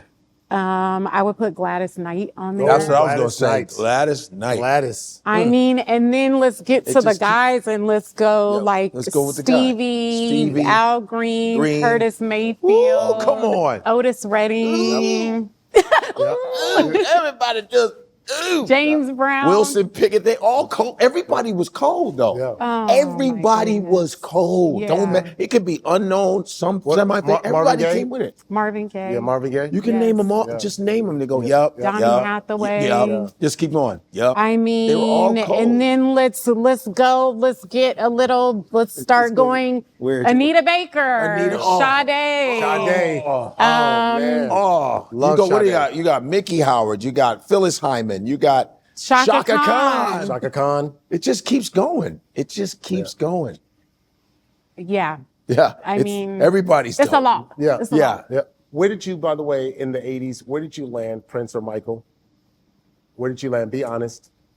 There's only one I feel answer. like you're trying to divide the line No, again. no. I just- see no, it no, I didn't- happening I didn't say because who- I already know what team you are. Yeah, I didn't say who's your favorite. I didn't say who's your favorite. I just said which side. There was a time in the 80s. I know, when but it it's was Michael or Prince. I probably look. No, you got to pick a side. I'm gonna make you pick a side. You got to pick a side. I'm peer pressuring you now. Pick a I was side. probably Prince, and I'm sorry. Baby, and we that's just like my mother. because I love She love never songs. satisfied. You know what I mean? Why do we scream at each other? This is what it sounds This is what it sounds like when doves cry. Dun, dun, Gang, gang, gang. But I really even like it's like the love song Yeah. versions of what he did and the swag that he brought to like the down tempo. Like when I think about songwriting, I'm heavily influenced by him. But like Michael Jackson It's just a different. was like majestic. Did you ever get a chance to meet him? I never met I Michael saw him in Jackson. concert. Oh, did you get a chance to meet Prince? Yes, we were friends. Oh. And he's like, he supported my music. Like he flew to the Bay Area with Sheila E. when I put out my second album Crazy. and like supported the release. Like they came out there Yeah. for like the release of Change It All.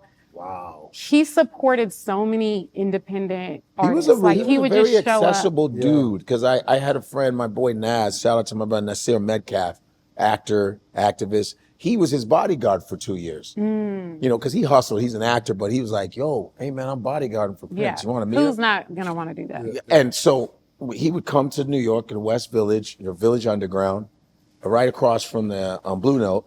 And he was like, yo, come down and meet Prince. I was like, all right. And they come meet Prince. I came down and, Prince liked to watch unknown artists, Yeah. So I came down there and he had his little afro and the glasses. I said, hey, man, how you doing, man? I was like, God damn. That's Prince. Yeah. Prince. Yeah, it's Prince. Yeah, You know, because he really was a music lover. You Yeah, know what I he mean? was. And he also like was an advocate for being independent and owning your masters and all of that kind of stuff, right? When he wrote Slave Early on his on. face, that was one of the major. Yeah. Yeah. Yeah. Yeah. It wasn't So- until later that I started to learn more about how he advocated and really helped, did. other artists, but like how powerful it was to have that ownership, and how he even tried to put people on game too, like having somebody as big as Prince to be able to then go back. Because sometimes, especially when you're in an individual type of, entertainment, if you're not used to working in an ensemble, like a team sport Yeah. or whatever, you can be like, yo, this is my info, this is me, because I'm only gonna. Yeah. But he wasn't that way, not from what I understand. No, because, I think it's an illusion that it's like we can't all succeed. No. Sure is. You know what I mean? Oh, yeah. Like that's a setup. That's the divide and conquer. Sure but it's is. like really, it's just Everybody. making the road, lighting the road more for more people to Everybody be able to can- travel on it. Yeah. You know what I mean? So I think he was a great advocate and just such a commitment to excellence. It's like he was phenomenally talented, but he rehearsed too.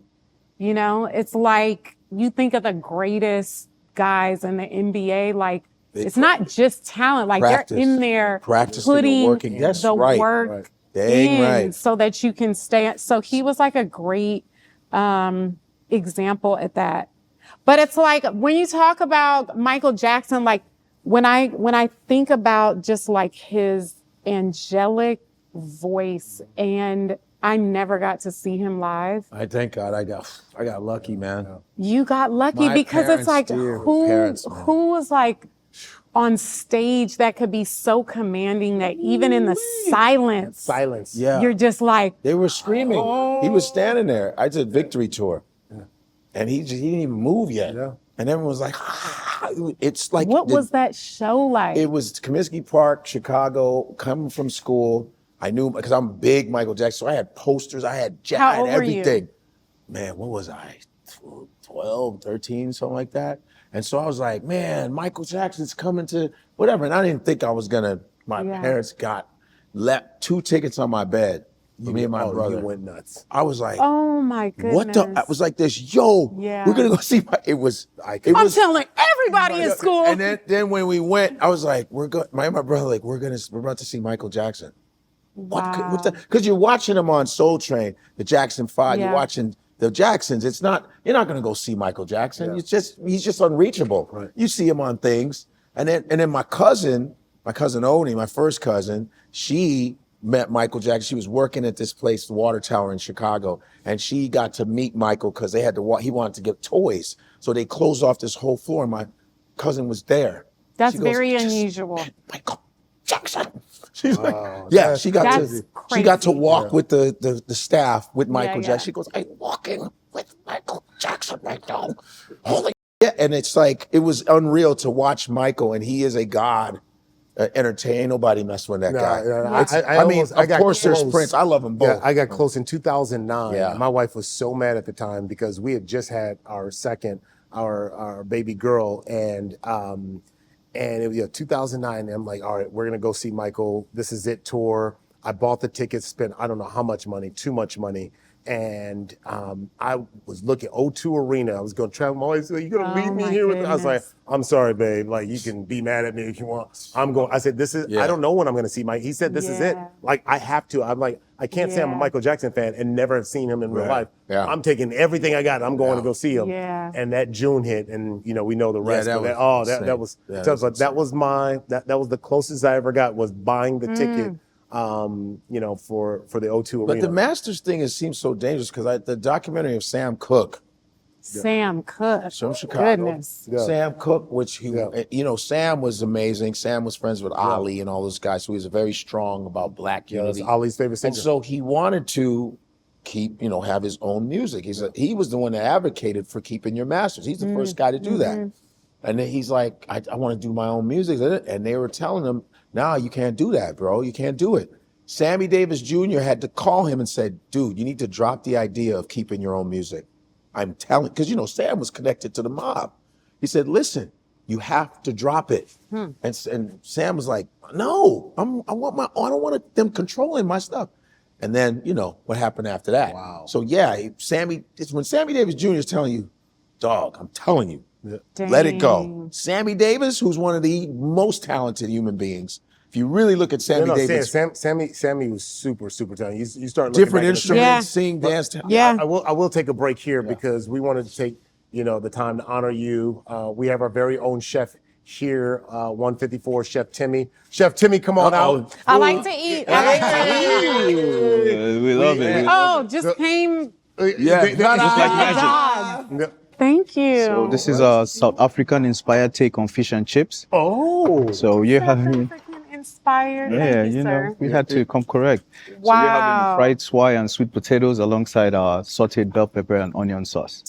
Thank you. You're welcome. Thank you so much. She's here in LA. You want to tell her where she can find you? Yeah, we're here to take care of you. We're located downtown LA. We're on all of your ordering channels. So Grubhub, Uber Eats, DoorDash, all of that good stuff. Man. And we're trying to get some good food. You know who to call. Right. I love it. All right. I'll let you and what guys kind of enjoy. fish is this? Swai. Swai? Yeah, fried swai. Oh, fried swai. Is it Never had swai? that. Yeah. I've never had that. This You sure it ain't a you are tilapia? not welcome on eating.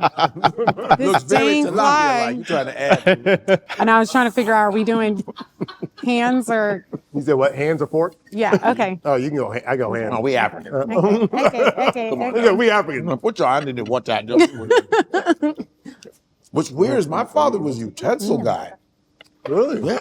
He never.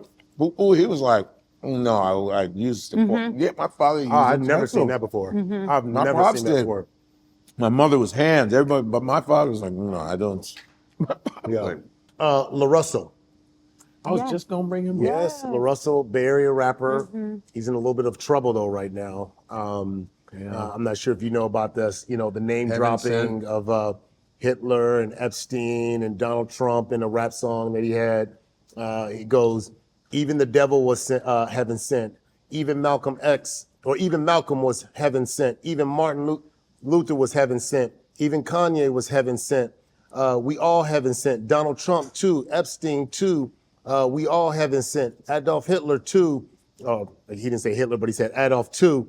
LaRussell did this in front of a crowd, and he is under a lot of smoke right now. I don't know if you know him like that. Like, what would you? I have no idea. Yeah. I have never heard such a song. Yeah.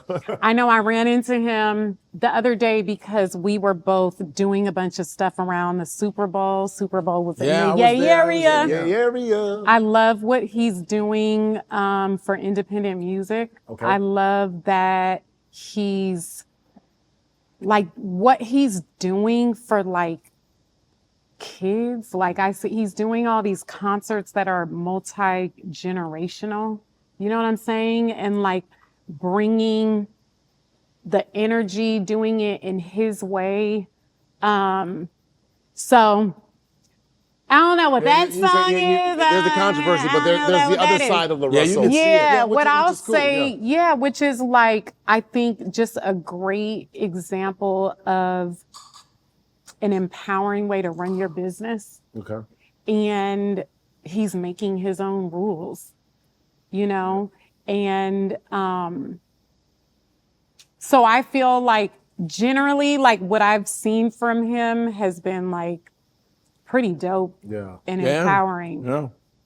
I can't even speak on that. I'm gonna have to listen to that later. We were all NFL. We were all around. Oh, the Super Bowl. Yeah, because I did yeah. Marshawn Lynch's pod, and then that's how I met him because he was on the same podcast as I was, LaRussell. So I was like, man, you're doing great stuff, man. Kick it. And then I saw the song he was doing. I was like, ooh. But I wanted to know, there's one thing about hip hop or song, there's always subtext to it. He did it for a there's reason. so much. There's a reason he did it. But, Yeah. society can be like, oh, you say, there's a meaning to it. Right. He's not doing it. Do you think he's doing it to piss people? There's a meaning to it because he's a thinker. He has very clever lines.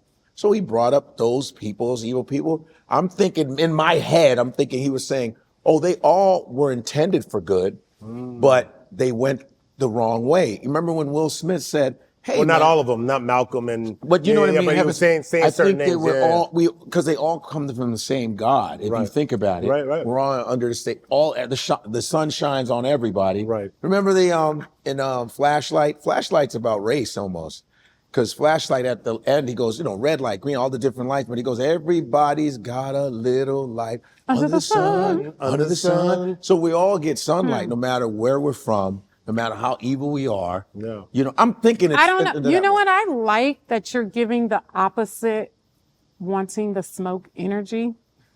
Yeah. I don't know. I can't co-sign on those lyrics still. Right. I don't know what that is. No, I know. But I I'm feel you in terms of like when we're born. Because listening to I've been listening to Russell for 2-3 years. Yeah. I watch all his interviews, so I'm like, and he's always doing clever stuff, talking about independence and just dope. And I go, maybe he was being too clever for people where they didn't get it. And you got to be careful with that because not everybody is smart, as you can tell by the decisions this country has made. And when the social media gets a hold of something, they can flip it real quick. Yeah. And that can become the narrative. Does that scare you when you think about like how social media is now versus how when you were coming up, it was totally different in the game? Yeah. We're but part of totally. Yeah. It can be vulnerable. I mean, one of the things that I think is empowering about how social media is now is like we all have our own channels, right? That we can curate. And so I can put out my edit how I want to put out my edit. But in clips, like when things are taken out of context, it can always, and I feel like the first interviews that I ever did, like, sometimes I felt like I would get misinterpreted and I was like, ooh, let me be careful because if you're saying all of this, it can be narrowed down to this small interpretation of what people think and you that becomes what sticks. No matter how much you try to go back at it, like they can just cut out this one little part and put something across it, clickbait, and then clickbait, and it's No, gone to the that's races. scary. Yeah, it is. It's scary and vulnerable. People react to you that way. People like literally will have a visceral reaction, and they won't want to go back and get context. Yeah. All they know is this is what I saw cut out, and this is who you are. Yeah. And I mean, and so I try and take that with a grain of salt, not to say like I don't misunderstand people too,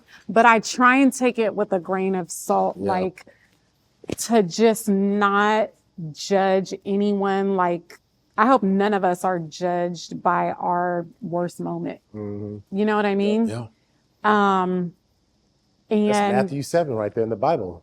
Before you take the speck out of, somebody else's eye, you got to take the log out of your own eye, Right.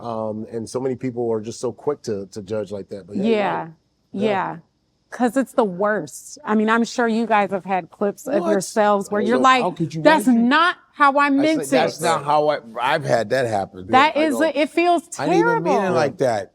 You forget, but nobody wants to research. People are so lazy. Yeah, like that's not who I am. They don't want to as go a back in whole. history. They don't want to go, well, what did he say right? They're so lazy. Yeah. They don't even want to go, well, let me see what he said Right. or she said before that. And that's Context. the hardest part because social media now it's so much, Dopamine. it's trained you to get stuff in such short bite. Yeah. It's not like, oh, he wrote back and said, because I had my own little first time moment that I ever got clipped, and it just went off, and I'm like they trying to got get his in ass. the DM, and They I'm got like, his ass. and all the They got response. his Look, ass. now I want to go look and see what it was. We had to have a whole episode. Yeah, we have to have a whole episode to explain it. Somebody- But see, good for you that you had a platform that you Right. could Yeah, we could always back it clear up. if you Right. wanted, you Yeah. know? So that's hard because nobody wants it's just the intensity of what first comes Yeah. out, and anything else after that, no matter what you say to put it out, Yeah. it's never gonna. Yeah. It's never. Yeah. That's why, I mean, to me, like, I think we have to be careful as people with platforms, but also like, for new artists, like sometimes interviewers might try and pit us against each other. Yeah. And I think it's just important to not get Caught up in that. You ever get to write a song about South African apartheid? You ever get into some heavy stuff? Well, I used to sometimes cover like Soweto blues, which was like, it was that doom, doom, like it was this whole like remix version of it, but it was talking about the Soweto youth uprisings. Yeah. And so I would be able to talk about the apartheid system in that sometimes. I have a song called Stand that I wrote when the president who's now in office was first put into office. Yeah. And just like that in the context of just like the imbalance of the power structure, in context of like, citizens being murdered by police and all kinds of stuff. So there's some songs that I have where I'm able to talk about what's going on, with still keeping it personal enough. Yeah. For me, so that it's not like preachy. Yeah. No, you gotta have that balance. I want to talk about motherhood. Your mom, you have I have one daughter. One daughter. Your daughter's how old now? 18. 18. Dang, So you look 18. She's now in that, she's getting out because I have a 17-year-old. Yeah. So I'm sure she's liking the guys and, saying, I got a crush on this person and whatever. Yeah. How are you dealing with this new age of dating and this massive confusion? Because I've got a 24-year-old, I've got a 17-year-old daughter, and then twins that are 14. And I know there's something going around on social media right now with the young girls and saying, women saying that they need, $50,000 a month to date them. And that craziness has been going on. I thought surely people would think this is a joke. What are your thoughts on this craziness going around? That's $600,000 a year. I was just like, wait, you need $50,000 a month? That person's got to be making way more than $600,000. You don't have to worry about it because there's one guy who's a therapist. He's going around doing a lot of podcasts. He said that the men between 18 and 34 are afraid to approach women now.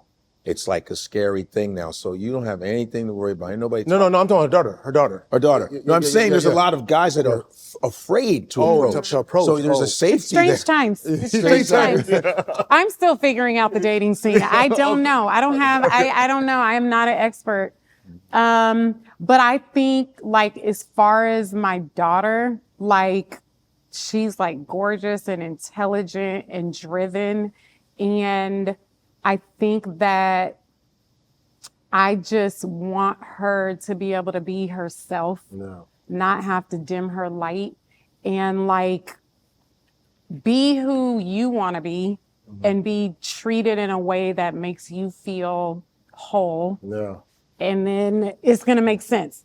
She has a lot of respect for herself. So I'm like, That's I'm not awesome. too concerned. You know what I mean? Because it's kind of like we all want to attract good things, but you have to be who you want to be too. You know what I mean? Not for someone just to fill all that for you. Yeah. You said you're trying to figure out. You said you're trying to figure out the dating scene. I mean, how is it? I gotta for you? ask. I mean, how is it? Because it's got to be intimidating. You're Goapele.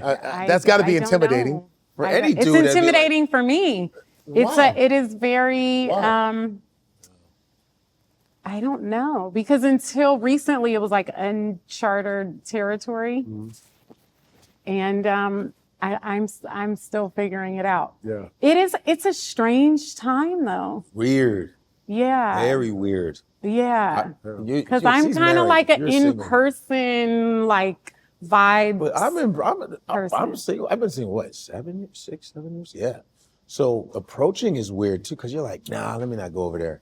Because nowadays everything is, I'm not a scary dude, but you're just like, am I scary? You know what I mean? Because approaching, it's not always welcoming, man. It's like this whole. But do people not welcome it, or is it just weird? I don't really, I'm not an aggressive dude in the first place, so I don't really. I used to, after shows, like you were with me in New York. Yeah. After we came outside, that's different. New York's different. But on the road, I used to, after shows, come out, meet people. Man, I stay in the green room.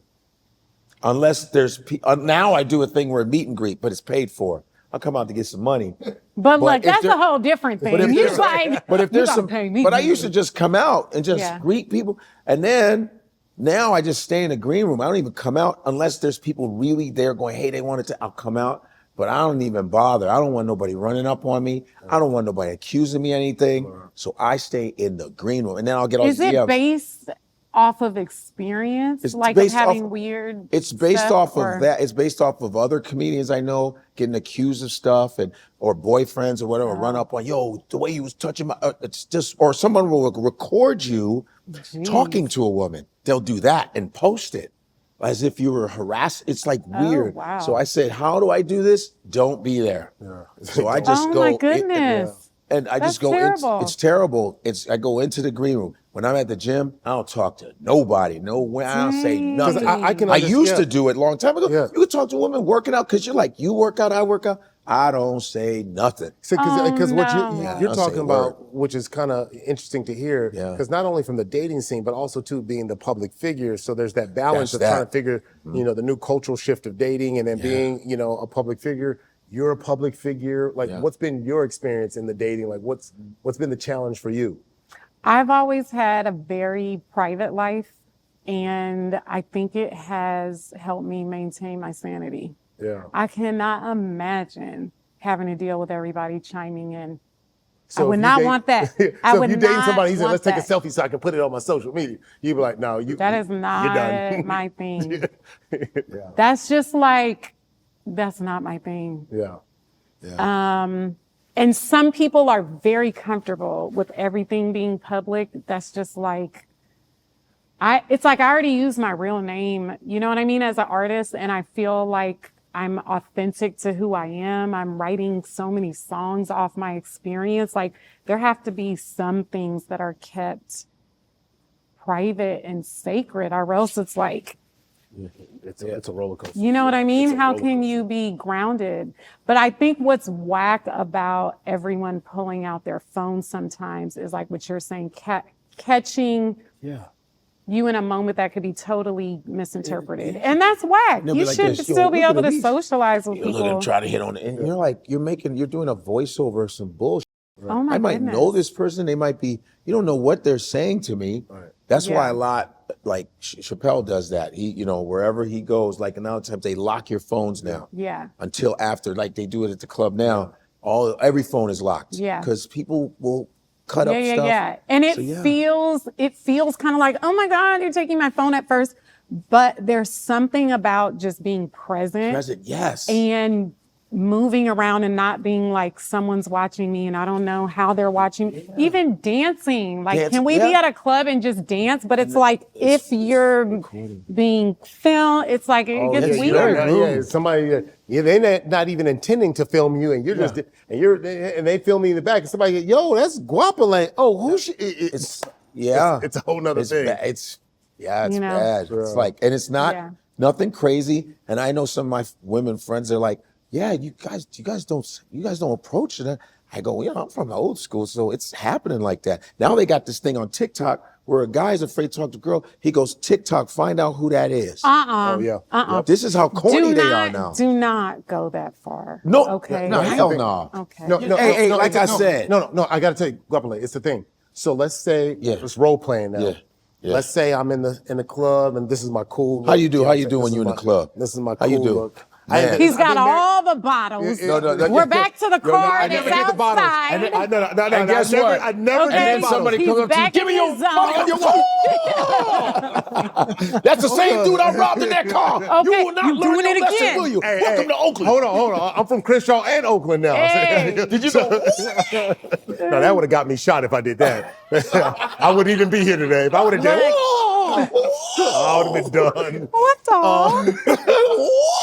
But back 17 years ago, before 17 years ago, before I was married, I was just sitting there and I'm like, dang, oh man, I'm gonna go get her number. You got the phone number. You might tear a piece of napkin like That this. was real old quick. school. I You remember love that? that. You tore a little thing. I you love get the that. number and then I need a you pen. get it, I need a and pen. you get it out your I need a pocket. pen. You be like, I loved it. Oh, which Yes. one was this? Which one Yes. was so. But now, Oh my God. it's, I loved it. I loved the piece of if paper. I see you across the room in the club and I'm going, dang, who's this? So what they do now This is what they is do. They grab their phone like For this. simps, it's the they go like simp this, or they platform. might go like this, and they take a picture of you, and you put it on your TikTok. platform, TikTok, do your thing.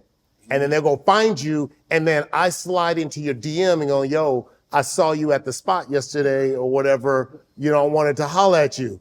Rather than just coming I up to don't you. like that. So Goapele, would you I rather? do Would you, not no, Goapele, like would you rather that or I'm someone? probably not even going to get the DM because it's going to be in an Goapele, unrecognized would you rather, thing. No, wait. Would you rather that or someone going, oh, right, what's up? What's your name, Mill? Hey, who? Rather- She go, okay. You dancing like Jerome. I'm like- Jerome in the house. There's room in the hair. There's room in the hair. Room in the house.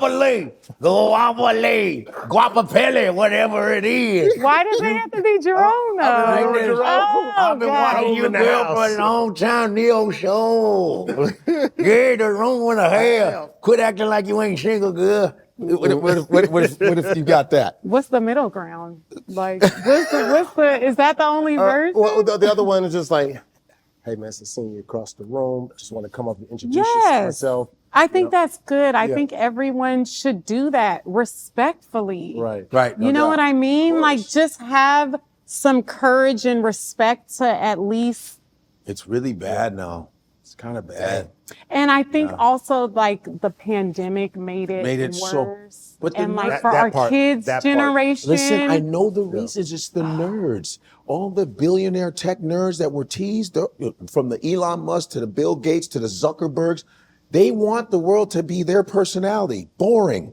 So they've caused that. So they got revenge on the women that didn't go to prom with them, the girls that didn't like them. Now they're the billionaires. So they go, we're going to make everything boring for everybody else. While we keep all the money, you're going to be broke as hell. Nobody's partying. So I think the picture of the earth should have buck teeth and glasses now.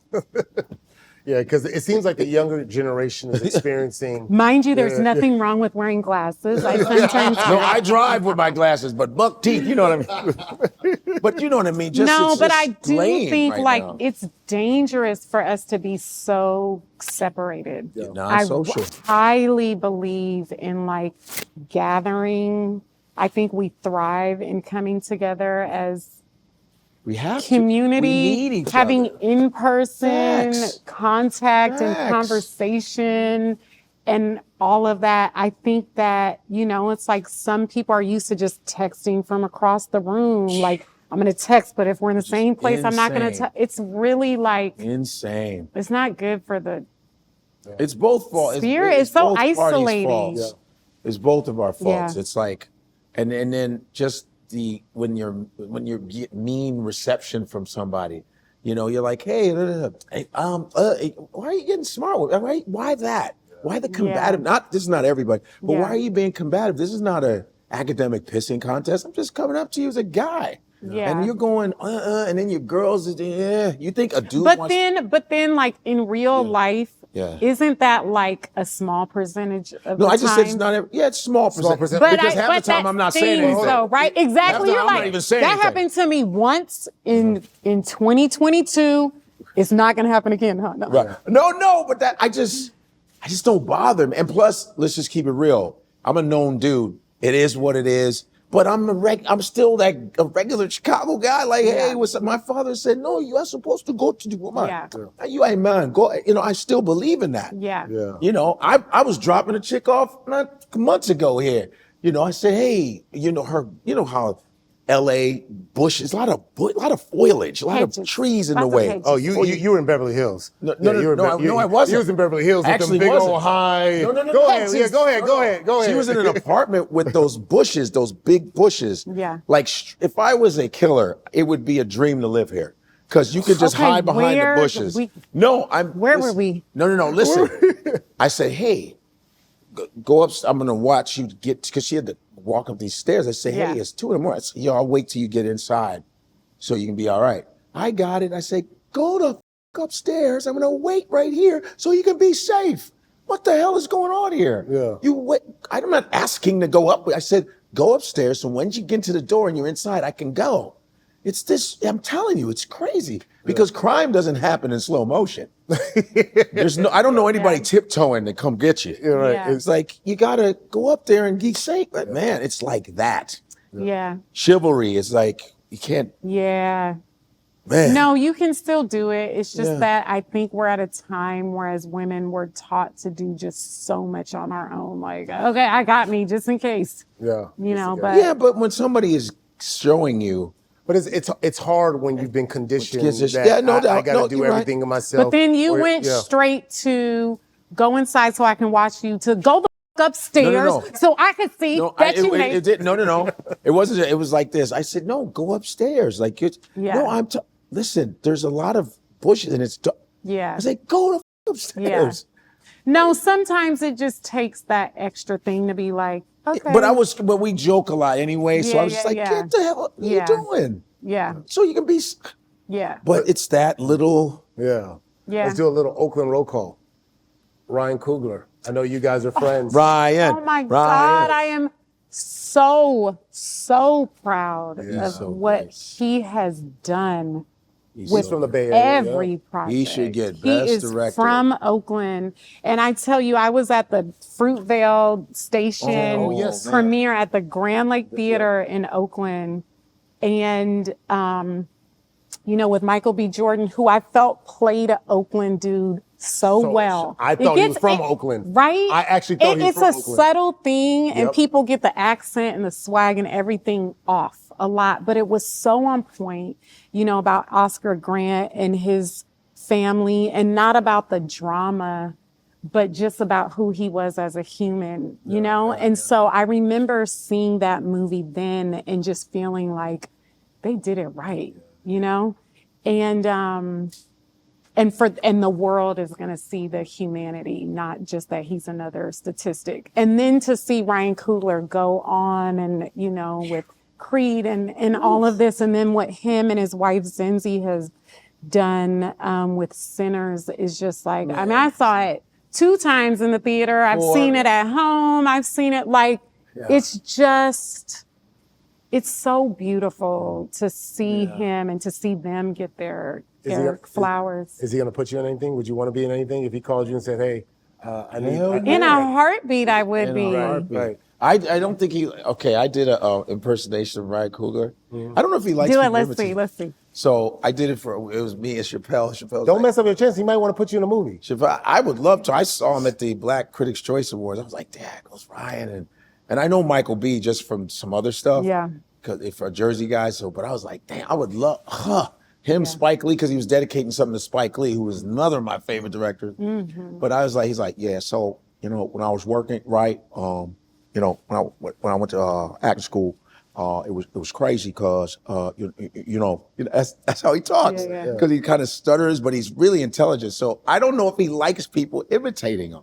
I don't And know. everybody's doing it, but I think I don't know. I don't know how he feels about it. I don't know. But it's also beautiful that it's that many people. That's a compliment. It's Yeah. because I used to do all my coaches, but you only imitate the coaches that you really respect. Yeah. And that Yes. you have, because there's Yeah. a certain authority, Yep. certain influence that they and got it's on you. Did you do the rookie endearing, show? I guess.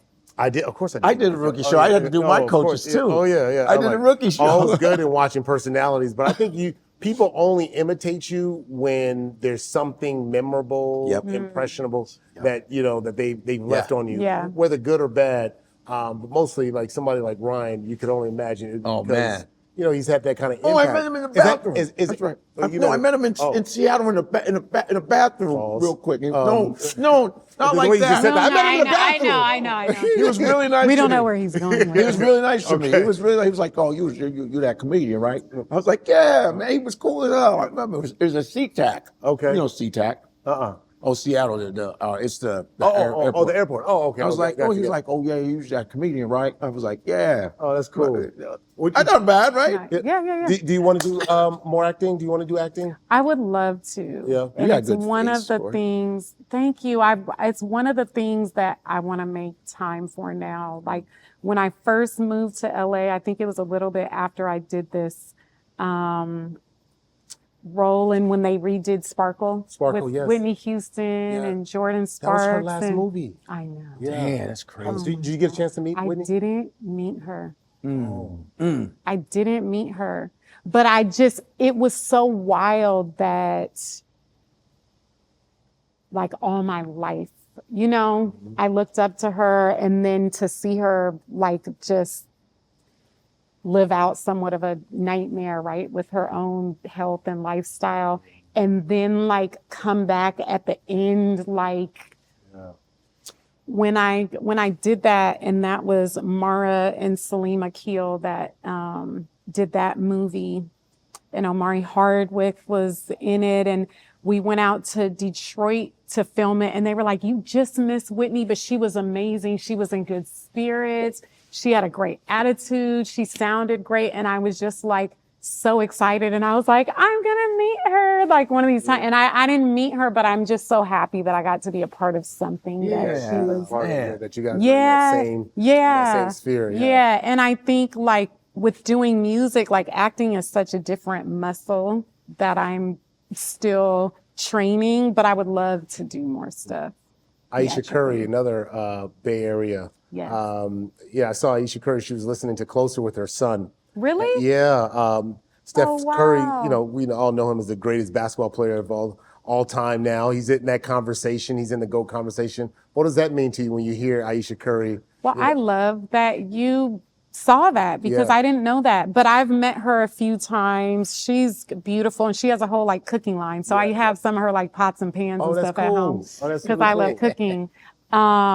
But I met her at All Star like a year ago or something, and she's really wonderful. But I didn't know that she listened with her kids. That's really flattering. Erykah Badu. Yes. Love Erykah Badu. You mentioned her. You Absolutely. mentioned her earlier. What was your relationship like with Erykah? I met her kind of early on in my career. I've always loved her music, and she was like one of the early people that I saw like that represents like something I can relate to. Yeah. And kind of like, in the Bay Area at that time, it's like I was wearing head wraps and stuff like that in high school, and, going back and forth between straight hair and acrylic nails to like head wraps and braids and da-da. So for me, I could relate to that, the influences that she represents. And I mean, she's a beautiful artist and just so vibey, and also represents strength of a woman that doesn't always get highlighted. And she was supportive like pretty early on. I just ran into her the other day at a birthday party. Oh, cool. Like Dave Chappelle was hosting a birthday party for her out here. And she's about to put out some amazing music. She is? I can't wait. Oh, man. I know. I can't wait Oh, to, I'm running to, for that one. to Oh, you can't run to the have store it anymore. I here got to more run to and go download it. Oh, no, it's not. I mean, I just know that she'll be putting out stuff. Yeah. Oh, okay. Oh, Not yet. Oh, not yet. Oh, I was going to I'm like, I'm ready. You can see. I'm Well, like, I'm I ready. have to brag. She's a fan of my comedy. So Yeah. I was like- Hey. she goes, "Hey, brother, you're funny. I want to do something in comedy." Look, she's funny too, though, She's right? hilarious. Yeah, so and an I'm like, actress and "Bet." everything. I'm like, I remember meeting her Y'all the should first do some time stuff. with her sister. Her sister looks just like her. And And she's a singer. it was like, it was at some point, it was a thing. Oh, I was hosting a festival in Houston because Bun B was on the show, blah, blah, blah. I was hosting the comedy. International Players. That's one of my favorite songs. I was doing the comedy stuff. It was the Oddities tour, whatever. And Chappelle was the headliner. And then, like, after we were at this cool party, it was De La Soul. It was like everybody, you know? And then they were smoking a little something. And I was like, I'm sitting there, they're passing the joint. And I said, man, that look just like Erica. But it ain't Erica. Because Erica's DJing. Oh, Who the hell is that? yeah, her Oh, I'm her sister sister. I was like, looks a lot holy like her. I was Yeah. like, yo. Yeah. So I was with her stunt double. Stunt double. Oh, man. Yeah, it was pretty fire. She's Yeah, dope. no, she's an artist of her own. What a talented family, Yeah. right? Pretty sick. You hear a lot of these artists selling their catalogs. Somebody walked up to you and was just like, yo, I got a lot of money. I want to buy your catalog. You selling it? Ooh. If Let they me throw a just number- walked up to let- me, Yeah, let me throw a number out there. Yeah. I mean, I don't want to throw a I number would because be that'd be like, disrespectful. talk to my lawyer. I don't know the numbers. I don't know the catalog pricing, so I don't want to You throw know something what? And I disrespectful. I don't know at what point it's worth it because I do know a lot of people are selling their catalogs. And Why? I'm not sure. Yeah. That's like one of those things like only time will tell. If you're doing the right thing. Yeah. Because I will say this, I do know I am surprised by my daughters who have a music catalog collection in their playlist and whatever, and it is from all over. I'm like, how did you even find Yeah. this song? Oh, Dad, you don't know about this. Yeah. I grew up to this. How did you find this? Yeah. And they're finding older music now. Better. Because sometimes like through TikTok or whatever, there'll be like Right. a resurgence. Oh, that's true. Very yeah. true. Yeah, and some of these like what was it? What's that? The one Love, dude. Young Hearts. What's her name? Stanton. What was it? Never gonna something. Yeah. Never gonna hurt you. Is that what you're talking about? Oh, you mean Rick? Yeah, he blew up. I don't know if that's on TikTok. Rick Ashley. Like my daughter, like but Desert that was you. that was because of a TikTok trend. Yeah. And then that blew, Yeah. and his numbers started going up crazy. So I mean, whenever they have a challenge, that Young Yeah. Hearts one, it's an old school 70s song. And this lady's like 70-something years old and she's back. What a blessing. It's such a wonderful thing, you know? Yeah. Yeah. That's cool. you still going out and doing tours and yeah.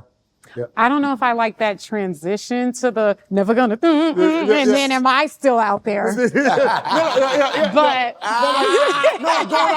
Going on tours. Disrespectful. I don't like it. Disrespectful, yo. You just essentially told me do your you still transition. sing? Do you your still do your transition was singing? whack, homie. I'm just gonna I'm let like, you know. can we straight have down a business. Are you can we have a still, little relevant? segue? Yeah. Are you still relevant? Have you done Goapele? anything in the past wanna decade? know. Weren't we just talking about how you just clip something No, it's out? okay. It's and okay. just- It's okay. Yo, And that this was- I am still out there. I have 7 albums. I'm working on an 8th. I'm working working on on an number 8th album. Yeah, and I still, like I've never stopped performing. Like even when I was 8 months pregnant, I was still performing. So some things I do are under the radar, but it's never stopped. Yeah. It's never You stopped. remember, you ever know Kim Hill?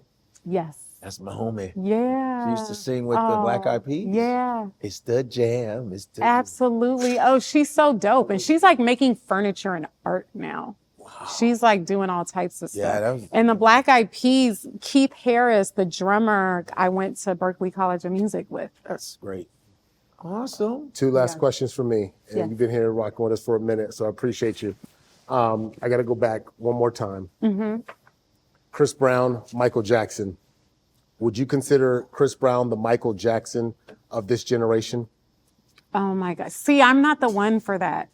But what I will say is I was at the Chris Brown Breezy Bowl in LA. Oh, yes. On my feet. Yes. The entire 2.5, 3 hours, and he killed it. He can perform. He can killed perform. it. He's Yeah. dope. He's amazing. Yeah, he can perform. I mean, you talk about like they're singers, they're entertainers, they're the people that have the combination of both.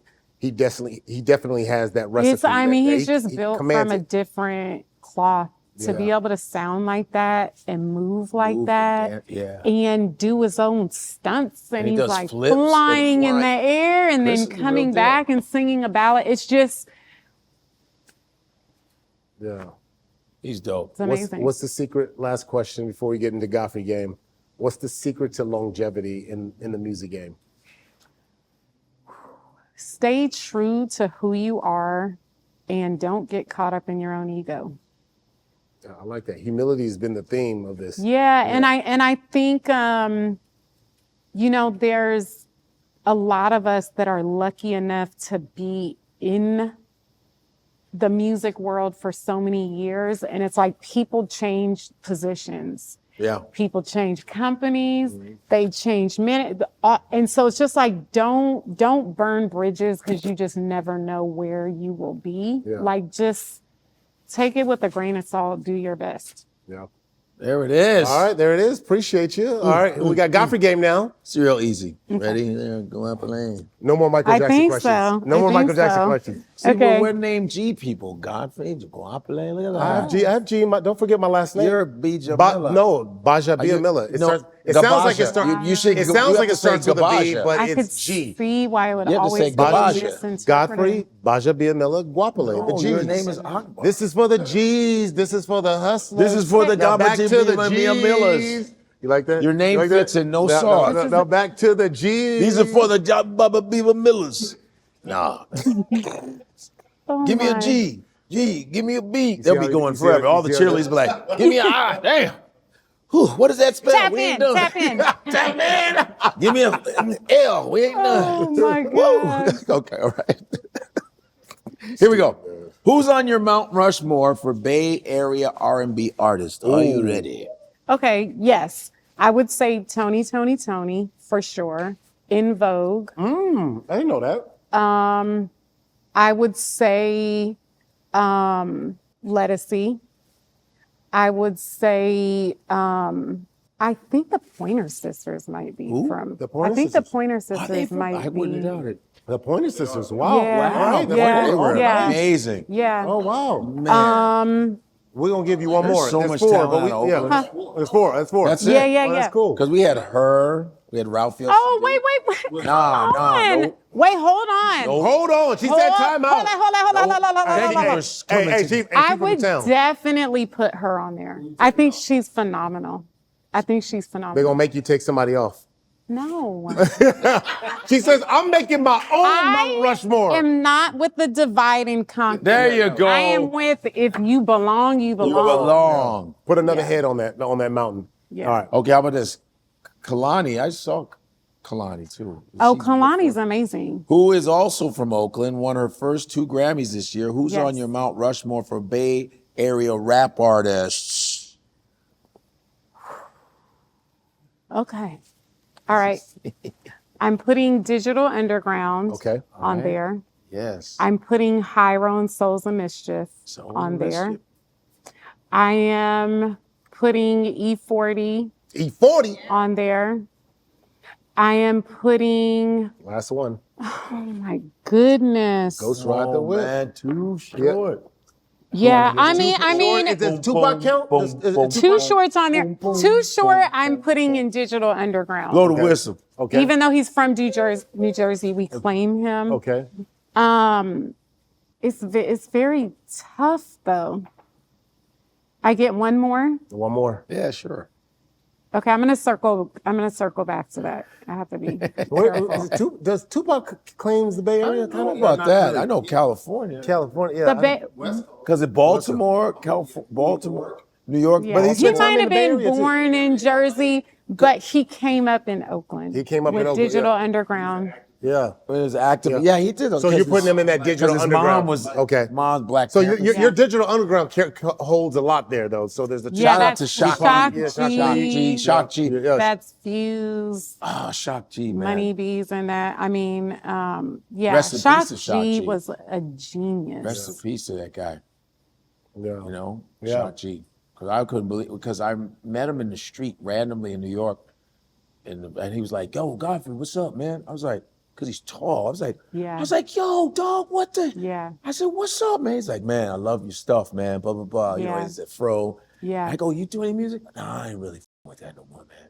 I'm not really doing that anymore. Like he was just somewhere else. Otherworldly. Otherworldly, yeah. He was like, yeah, not he was with the like shit, Funkadelic, younger generation. Funkadelic. Yeah. So yeah, I met him, and then he passed. But Yeah. I was like, yeah. I got the privilege just running into him in the Yeah. street, like, oh damn, Yeah. That's pretty cool. that was cool. Well, we want to say thank you so much. That was the last thing, right? That was the last thing. We wanna say You thank are you. wrapped up. So I'm gonna think of all these people that I should have said. Yeah. You'll be on the way home. You're like, oh, You could have won a prize. Too bad. Well, thank you It was so much for rocking with $10,000. us on 154. We appreciate it. 154, we all connected, baby, you already know. I'm talking 154, we bringing Africa around the whole globe. Ain't no place like home. Ain't no place like home. Ain't no place like home. Ain't